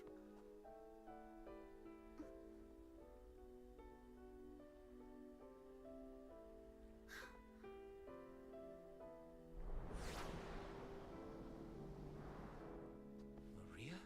Oh. She's gone. I'm seeing things.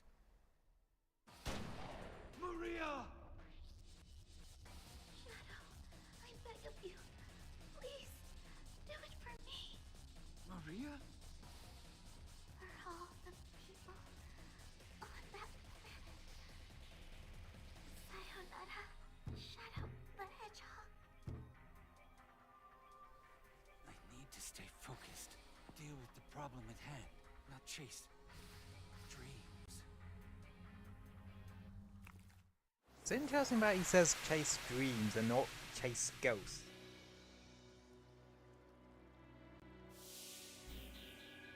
Anywho, weird Madoobly.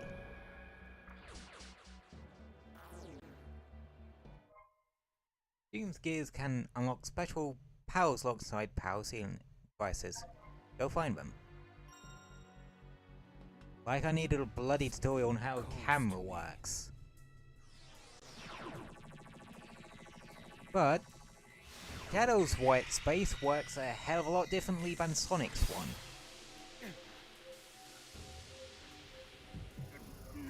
Pause. You have to remember, this compilation, Sonic X Shadow Generations, came out after Sonic Frontiers, and it was a remaster of the console version Sonic Generations and this brand new campaign for Shadow. Hence why it's in Hedgehog Engine 2. Oh yeah, collectibles. There are collectibles in the overworld themselves.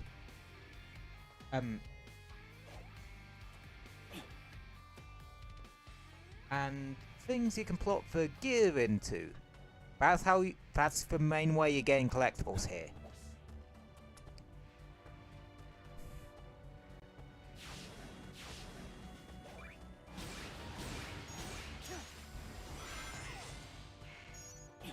There's also, like, screws and bolts around, but...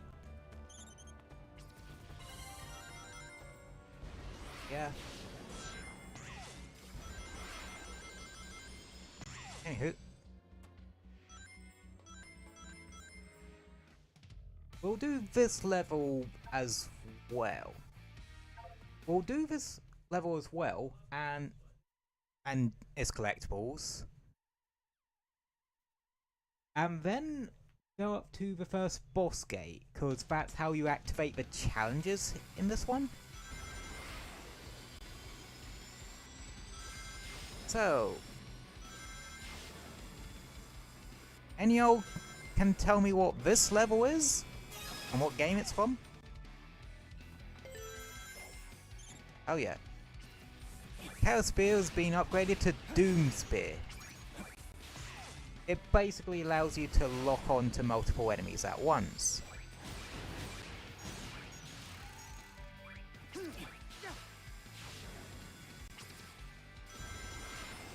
Anyway, this is Rail Canyon from Sonic Heroes.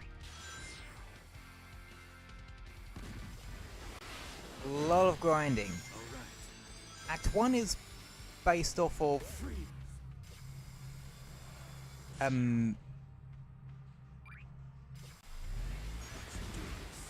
Rail Canyon itself, whilst Act 2 is more based off of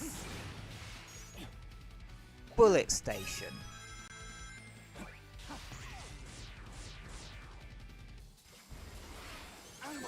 Ow.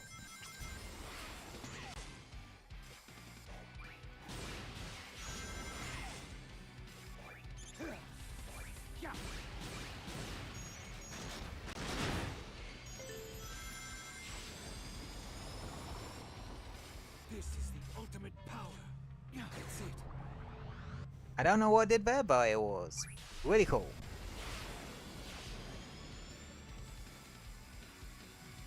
So, I hope you like Radical Highway. Because, yeah. We ain't escaping from it.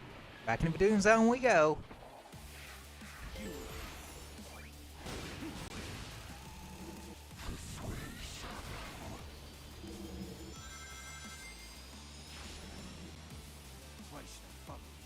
You ain't beating the obsession with Radical Highway allegations, Black Doom. And something tells me you don't particularly want to.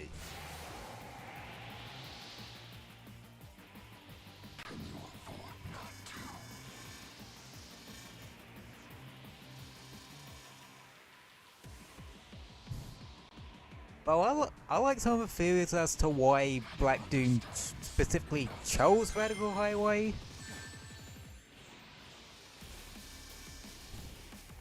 And it's actually pretty interesting. Oh yeah, you don't actually have to go on that spring, you can just go over here and continue the level that way. Oh yeah, another difference from Sonic. Shadow doesn't do tricks when going off of rainbow ramps and rings. Because, well, he only gets his boost from rings. You have to home attack Black Doom, you have to get the little Medubuly from him. Oh yeah, Doomsday is a part of Black Doom. Essentially like a biological autonomous drone, if you like. You can see what happens.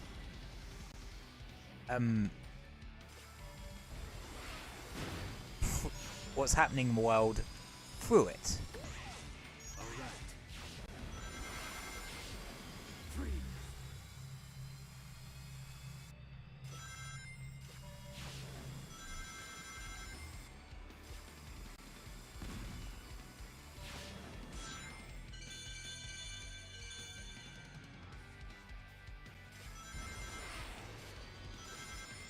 Yeah, there's only so much you can do with rails as a gimmick.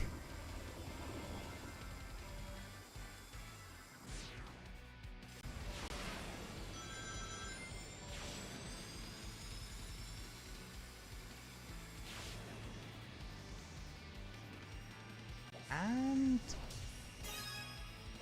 last collectible.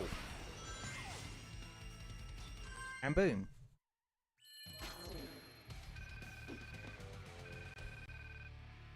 And yes, the Medublis are in the shape of a black arm symbol, which in a way is also kind of Shadow's logo now as well, if you think about it.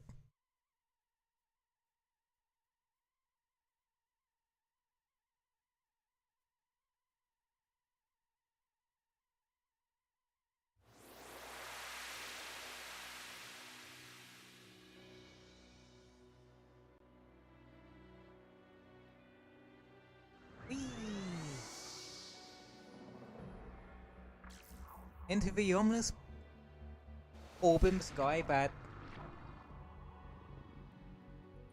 God damn it, Destiny's ruined me. I see a giant spherical floating object in the sky and I think of a bloody traveller. Not the one from Genshin, the one from Destiny. The giant white orb in the sky that gives Guardians their light powers. Anywho, Bell Canyon Act 2. Like I mentioned before, this one's more based off of Bullet Station.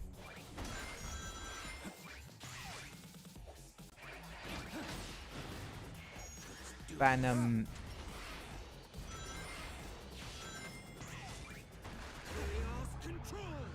Okay, I think this is where I'm supposed to go. Yep.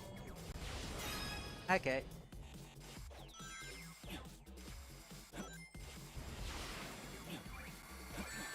Yeah, rails in 2D isn't the most exciting thing in the world.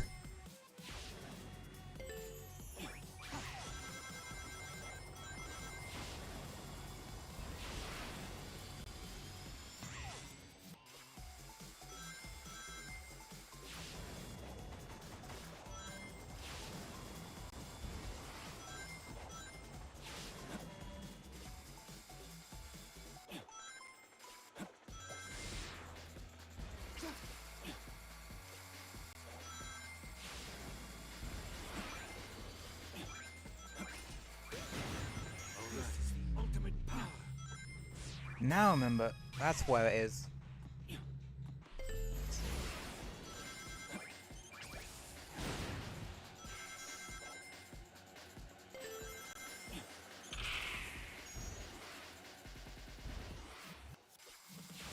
Can't remember where the last gear is though. I always draw a blank when it comes to this level and where the collectibles are.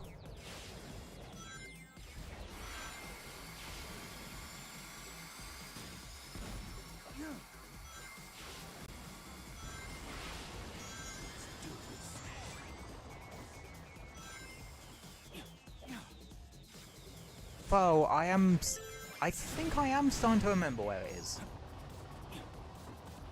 Well, that could be in a challenge. That's the only thing we're having collectibles in the challenges as well. It kind of... Nope, it is here.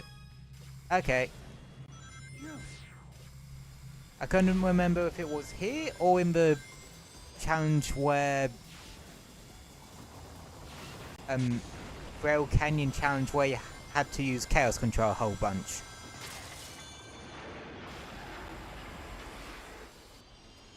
Oh yeah, that's the thing with the challenges in this game.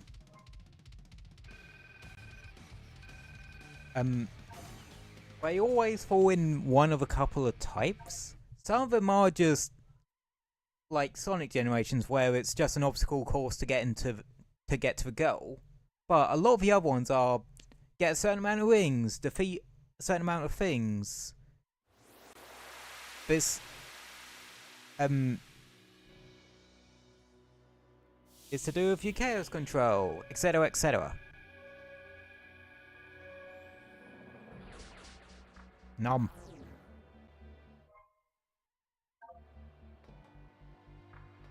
And suddenly, Orbot and Cubot. Yeah, this is presumably where they ended up after Eggman kind of abandoned them. I just ended up here. Hello? No!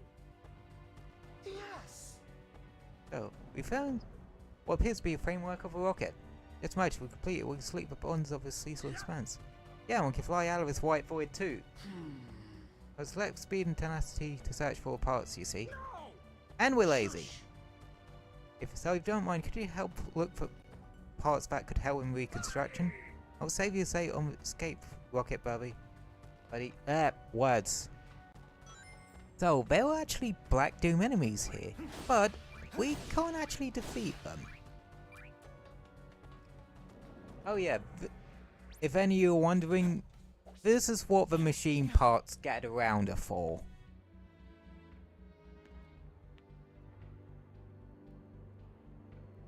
I might just collect them as I go. But these particular collectibles are known to actually be really annoying to deal with, because unlike with the chests, which will actually be tracked on the minimap, the rocket parts, the nuts and bolts and stuff, aren't.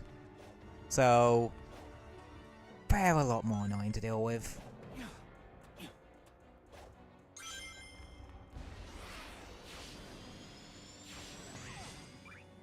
Something calls to me. Another Doom gear.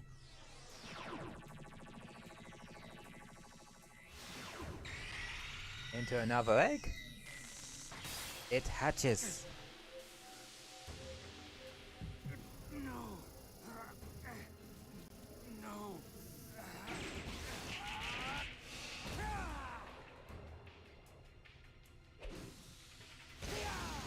Doom Blast. No relation to Chaos Blast. No, quite literally, it has no relation to Chaos Blast. Doom Blast. Reach high places by launching enemies. Activated by holding B. Aim and knock the enemy away with B again. I can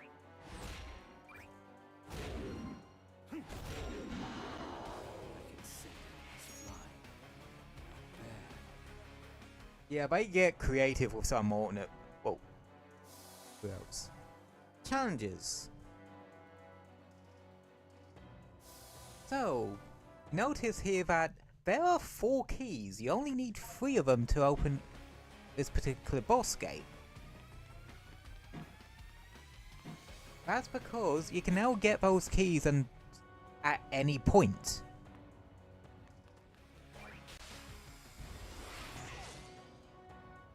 As long as you have the 3 from the thing, I don't care. Yeah. So the challenges aren't as varied as they are in Sonic Generations. But they are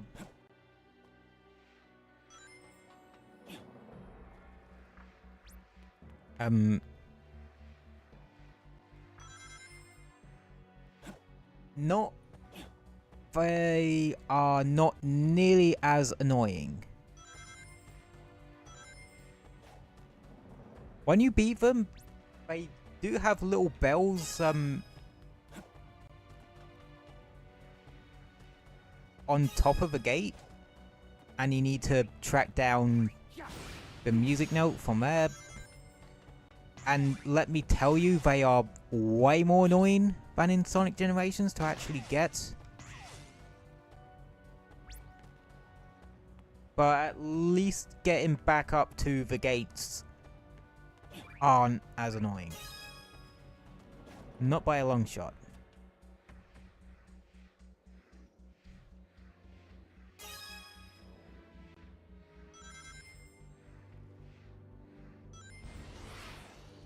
Also, you can't boost over water in this game. But you can actually fast travel.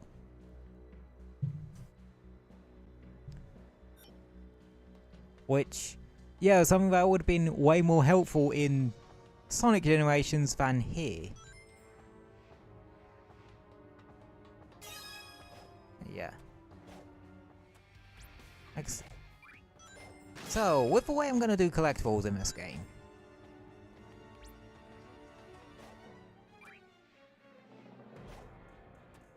Or way I could do collectibles. Did y'all want me to...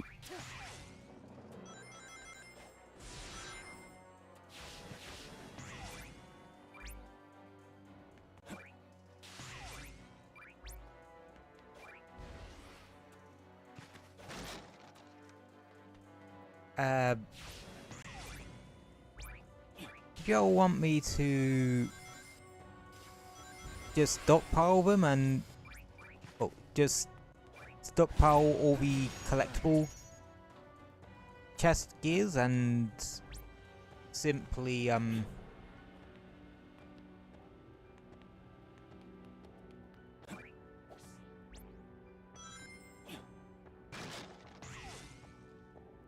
use them all at the end?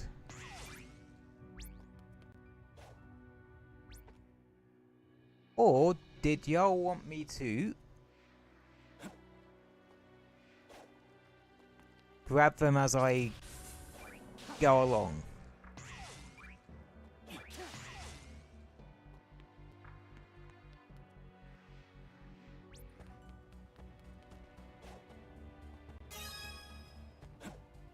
Grab as you go along?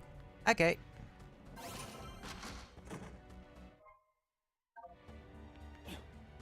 In that case, let's grab all the ones in the general area of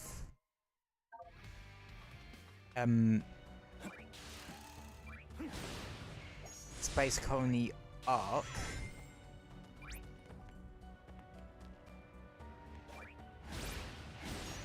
And as we... Oh, that's a really cool one. And as we beat all the challenges in a particular area,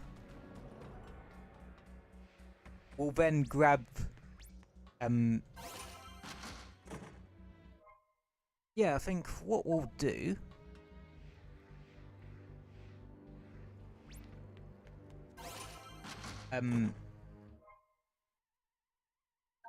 is a bit of both.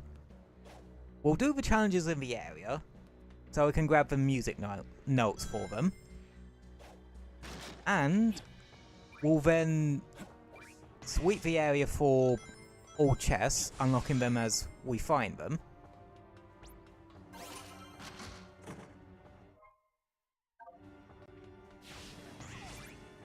And such.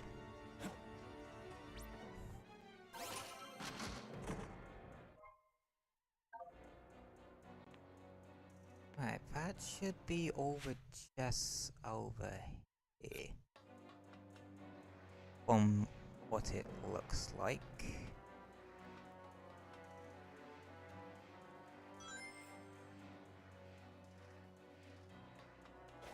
Yeah, so... Okay, so what I'll do in terms of collectibles. When we beat all the challenges in an area, we'll sweep that immediate area for all the music notes, because that's a thing in this game as well. And then go around, grab all the chests.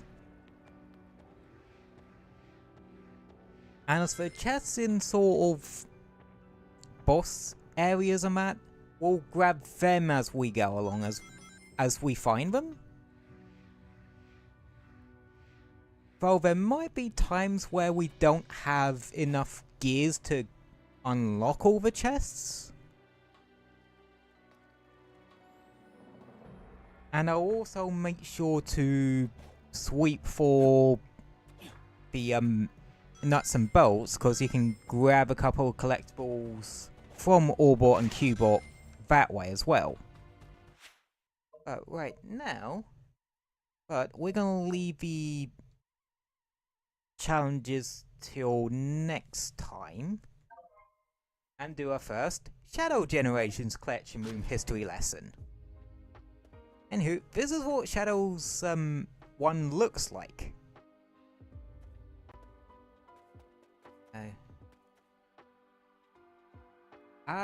Gerald's journal. That won't come into...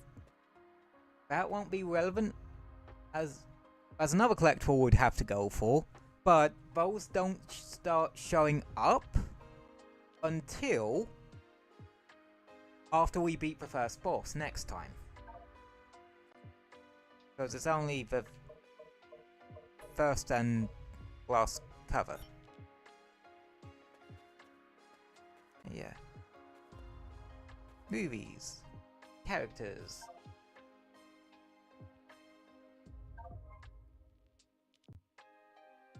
Shadow Hedgehog. At first glance, Shadow looks like a grim version of Sonic. In fact, he is the only life form created by Dr. Eggman's grandfather, Professor Gerald. The Professor was a genius who developed Shadow to have the ability of chaos control, allowing him to walk space-time with power of the Chaos Emerald. Shadow will use any means necessary to achieve his goals. E123 Omega. Omega is the last and strongest of Dr. Eggman's E-series, E100 series of robots. Basically, this is the same series of robots Gamma from Sonic Adventure 1 belonged to. He seeks revenge for being sealed away and unused. His rampage is meant to prove he is the strongest of all. He is heavily armoured and his massive arms contain a wide variety of weapons that cycle in to replace his hands.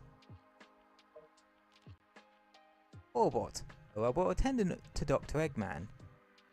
He's intelligent, proper, and follows orders faithfully. However, his sarcasm gets on Dr. Eggman's nerves. He often has to correct some mistakes of his companion, Qbot.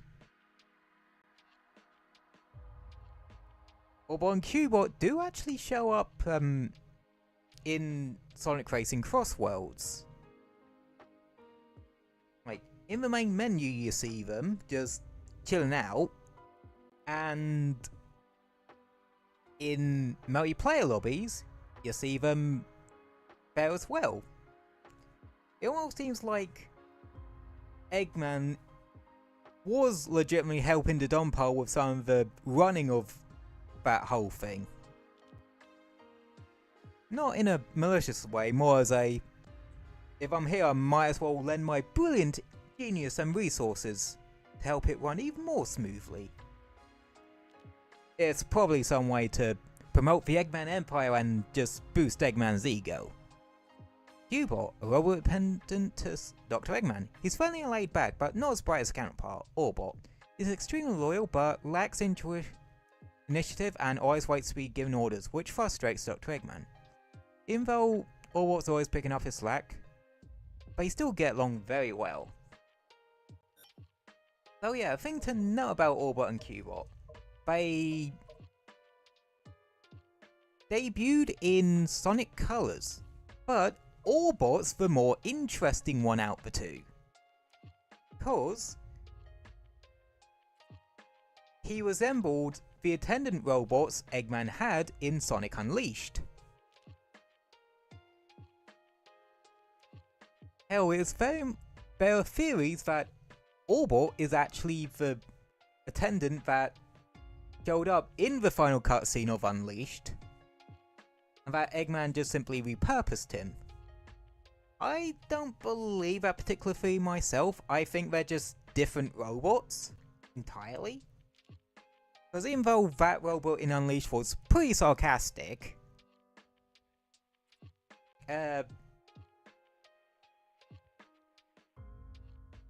I do think they might be different. Anywho, Shadow's history. That's what the green chests were for. And it basically just serves as a recap for each game. Shadow began his life aboard the Ark with his creator Professor Gerald and grew alongside the Professor's granddaughter Maria. Gerald had created Shadow to be the ultimate life form, among other secret reasons. One fateful day, the Gun Military, or Guardian Union of Nations, executed a cover-up operation, resulting in Maria's death and Gerald's execution after his arrest. Yeah, just yeah, if you've seen Sonic Movie 3, they very heavily, well, they kind of keep the plot points of Shadow's origins the same, but they kind of heavily deviate from particular details.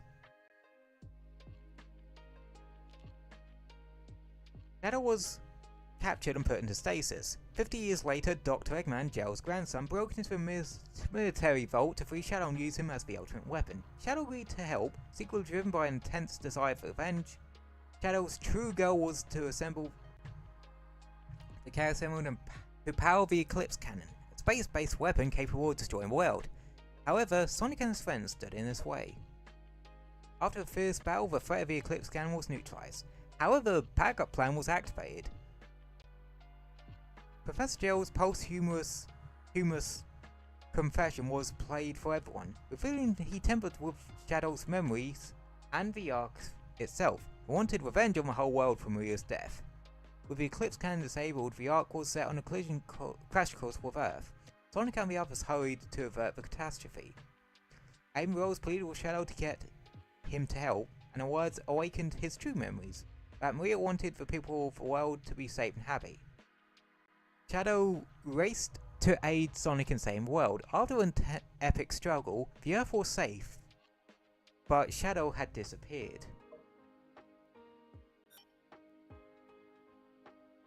Yeah, and that's essentially the abridged notes version of SA2, Shadow's debut game. Fun fact, Shadow was originally planned to stay dead after the events of SA2, but he was so popular that they brought him back. Until Shadow shows up in a different game. Yeah, exactly. He was just that popular that they had to bring him back quite quickly. And I can't remember if Sonic Battle was before or after Heroes. But canonically I'd say it actually takes place after Heroes, because, well, Shadow's properly back in the fold at that point. And that only would have happened after Heroes. Oh, a more radical highway.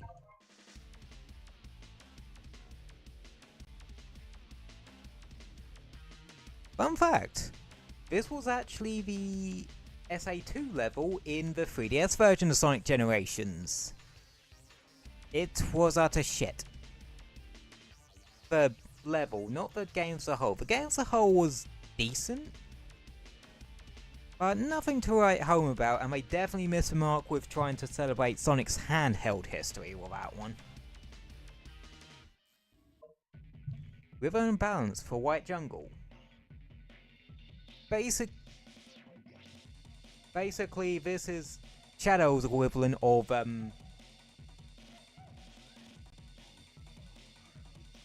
Green Forest. I can't remember what time limit this one had. I can't remember if it was 4 minutes or 10 minutes. And that's the only two. Yeah, the collectible, well, the amount of stuff in here will probably balloon quite considerably. Art. Shadow the Hedgehog box art. Fun fact, the gun he's holding never actually appeared in game. Hell, I don't even know what the damn thing's supposed to be. Like, it looks like it's some sort of handheld bazooka or some shit. It reminds me of the bloody bazookas from Armored Core from AC6. But this one has a scope as well, so yeah. That was that gun only showed up in this one particular bit of artwork. Alphen, pick a song, Snow Halation or Hell Shadow. Or Hell Shadow, definitely. I don't doubt Snow Halation is a bad song. Okay, fair enough. Anywho, welcome to the stream, Totty. We're just doing our first Shadow Generations Collection Room History lesson. Sonic Adventure 2 Battle Box Art. So yeah, Sonic Adventure is a weird one. Well, both the adventure games are, cause you have the original Dreamcast versions. They got an M4 rifle with shotgun loaded. That's on your own person hates Snow Halation? I don't hate it. It's... Oh, I like it, but it's... There are songs I like over it. Anywho, yeah, back to Sonic Adventure, getting back on topic. So, you had, so, the Sonic Adventure games, you had the original Dreamcast versions, but they were also later ported to GameCube as Sonic Adventure DX and Sonic Adventure 2 Battle. The difference between the difference between Sonic Adventure 2 and Sonic Adventure 2 Battle is that Battle has a more fleshed out multiplayer mode and such. Yeah.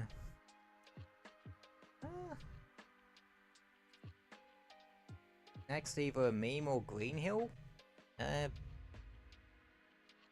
Green Hill.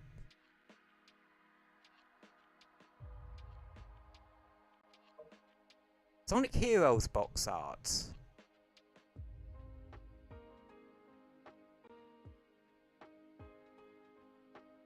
This is the game where they... I'm not gonna sing the lyrics.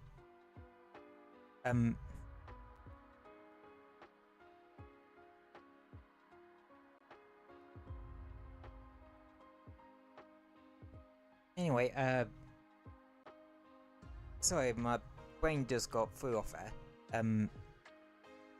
Right, let's get back to the conversation in hand. Sonic Heroes. That's the game they really brought Shadow back? No. Actually, I'm going to look this up. When the hell did Sonic Battle actually release? Because I can't remember if it released before or after. Okay.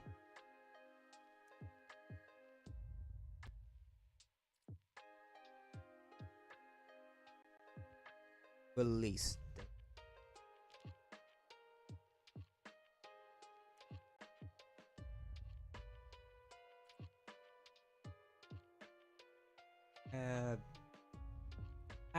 Yeah, it was definitely after Sonic Heroes, because it was released in Japan in December 2003, and North America and Europe in early 2004. Whereas Sonic Heroes was 2003 in all territory.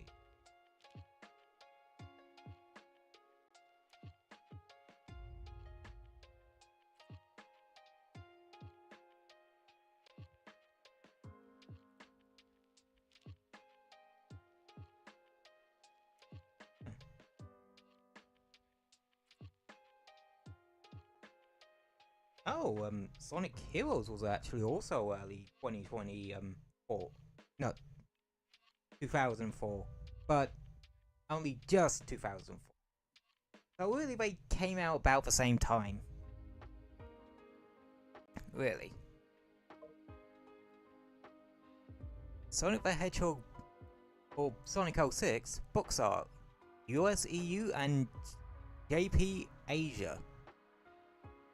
So the only real difference here is Sonic's right hand. In the US and the EU one, it's balled up in more of a running pose fist, whereas it's just kind of loose in the JP version. Kind of interesting. Sonic Forces.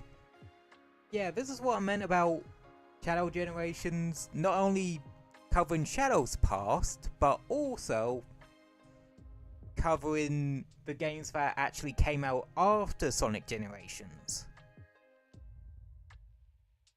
Sonic Forces was mediocre at best, and frustrating at worst. Classic Sonic did not need to be there, and was literally shoehorned just so they could tie it to Mania. That kind of shows me that they were not confident in the game. The Avatar stuff was actually pretty decent though. They were some of the better levels. Modern Sonic's ones were okay to boring. The only one I really liked out of Modern Sonic's levels were Egg Gate. That was a fun one. Shadow 2D poses. Basically, some of the artwork and promo stuff for SA2 and some more of that one, with bottom left actually being in the SA2 battle box art you saw a second ago. Bottom middle is the sort of pose out of these ones that you see the most. Shadow 3D ones.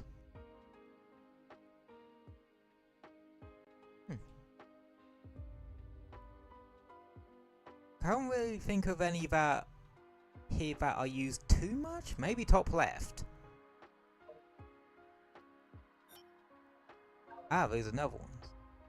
Yeah, these are some of the more well-known renders of Shadow.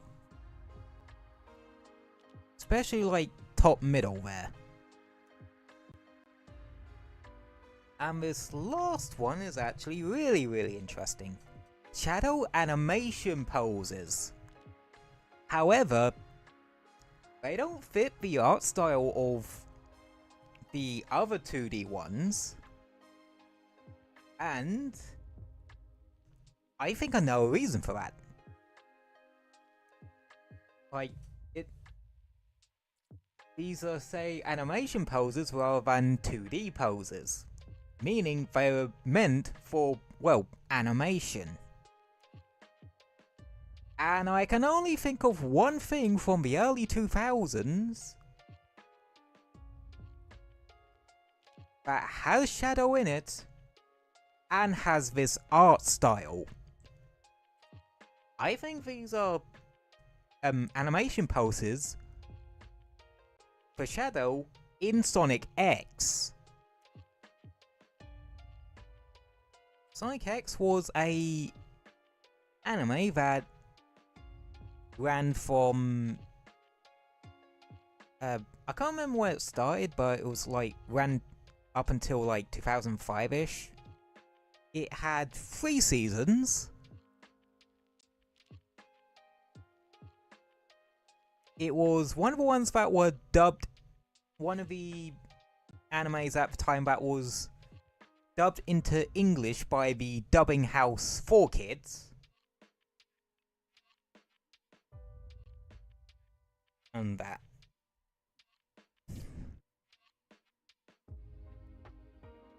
And yeah, and if I'm aware, they quite literally adapt both adventure games in Sonic X. Well, they didn't adapt Sonic Heroes into it, but they still introduced the Team Chaotix into the show at some point.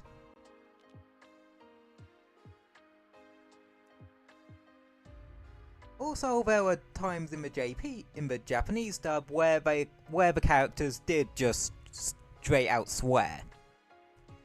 Hell, in the second episode, Sonic quite literally swears in English. Well, JP Sonic literally swears in English in front of Cream. Nice. Why, thank you. I am very good with some of my more niche knowledge. Yeah, just I could be wrong on it being from Sonic X, but you can't tell me that isn't.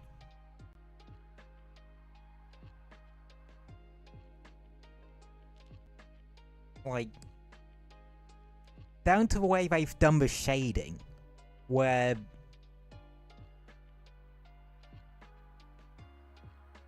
well, down to the way they've done the shading.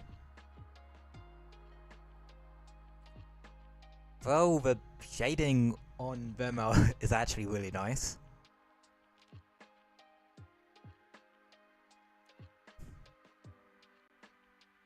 It's kind of a bit more soul shading. And yes, I am starting to overanalyze this a bit now, so yeah. TLDR, I think Sonic X had a really damn good art style. Also, yes, this is meant to be like Shadow's actual bike or something.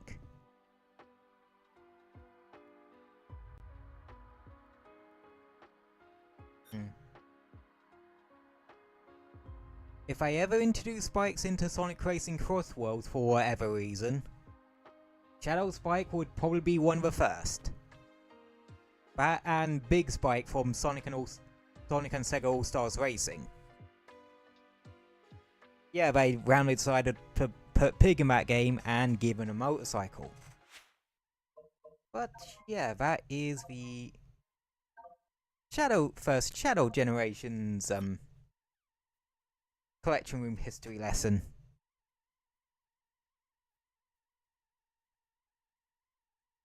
Now we are going to put a pin in the game there for today, and just chill for 5-10 minutes.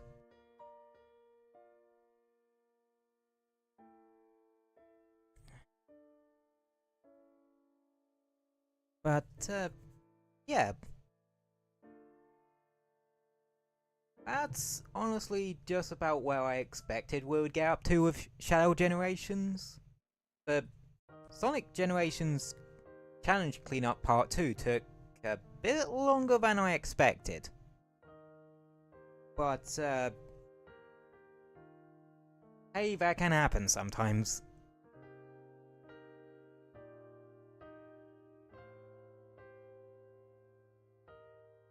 But yeah, that's now the Sonic Generations replay through done and dusted. And now we can... And we're starting to make progress in the Shadow Generations replay through. And yeah, much like with the Sonic one, I will be going for all the collectibles. But they're not nearly as annoying in the same way the Sonic ones were. Because, for one, the challenges aren't nearly as annoying. You only have the 3 gear keys per level to actually deal with, in terms of in the levels themselves, but the challenge gates do also house 3 gear keys, as I'm calling them, as well.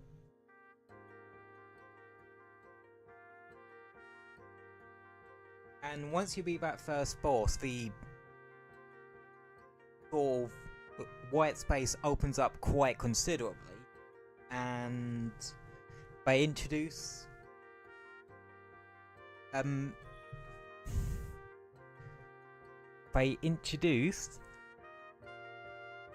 challenges in white space itself. They're really, really simple. Yeah. Once we get to that bit next week, you'll very quickly see what I mean on that one. Yeah. I'd say the only real annoying collectibles are the machine parts and some of the music notes. They're a lot harder to actually catch than the ones in Sonic Generations. Like, lot harder.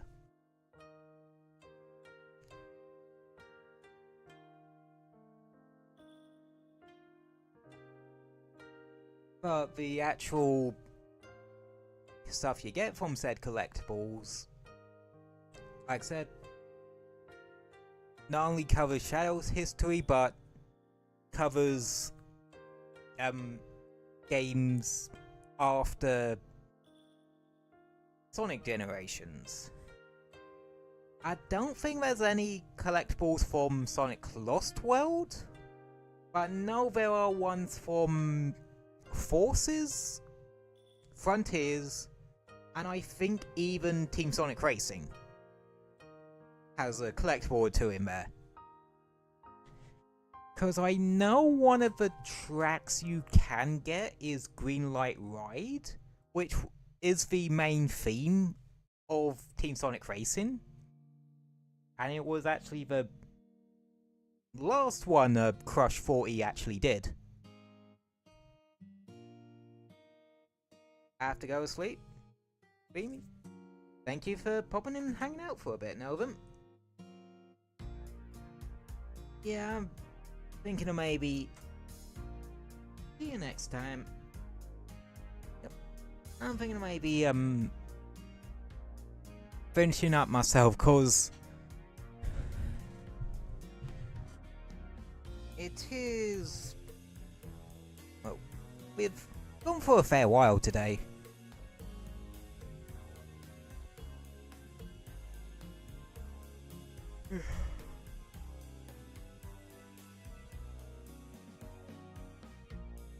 Yeah, my brain is starting to go into kind of wanting to curl up into a ball and go to sleep mode. But we definitely got a lot of game done today. Oh yeah, schedule. Before we go, schedule. Let me is you. Ah, here we go. Oh, first week of September, quite literally. Great. I got a pretty good week for y'all. We did Sonic X Shadow Generations today. Friday, I got something special for y'all. Cyberphnx Machina Titanic Scion comes out Friday. And yes, I have remembered to pre-order it. I actually did that earlier actually. So that should come in time for stream hopefully. So y'all got that to look forward to. And on Saturday, I've decided to actually move the weekly chill grinding stream in like a chill Monster Hunter or Warframe grinding stream to Saturday.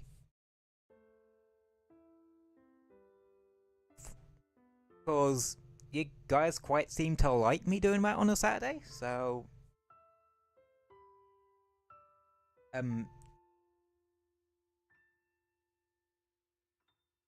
I've decided to drop Warframe on Saturday for this week and see how it goes.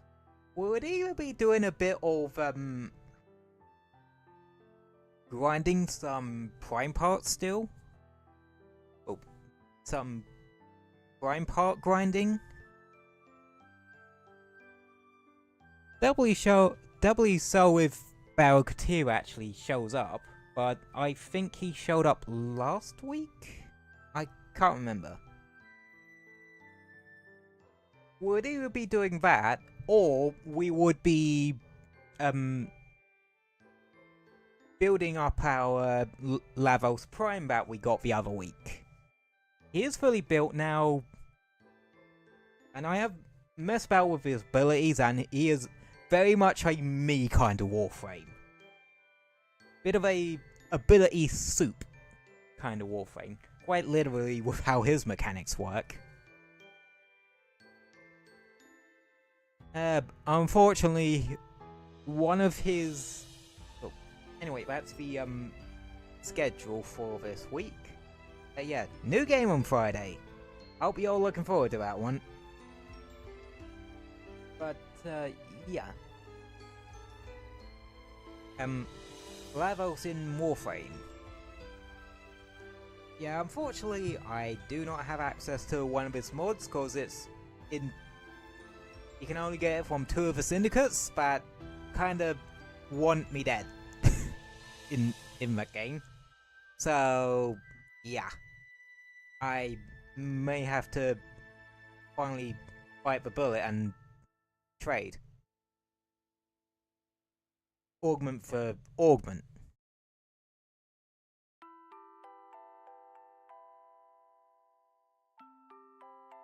But,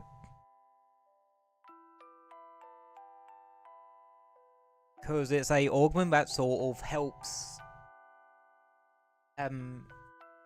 Lavos use his abilities more often. Which, yeah. I still have not gotten a single Caliban Prime part. And I still haven't been able to get the Nautilus Prime carapace, so I'm still Nautilus Primeless. It'll happen eventually. It's only a matter of time. But yeah, it's starting to get up to, well, just 10 minutes shy of the 3-hour mark, so I think I am going to end there for today. So as always, thank you all for popping in and hanging out for a bit. Doesn't matter if you've been here for 5 minutes or the entire stream, or you just popped in to say hi. Y'all are very much welcome back here, and I hope you have a wonderful rest of your day. Stay safe, and see you Friday for some new game goodness in Cyberphnx Machina Titanic's Ion. See you guys then. Alrighty. Good night, my dear Sprixels. And have a great week. And I'll see you Friday. Good night.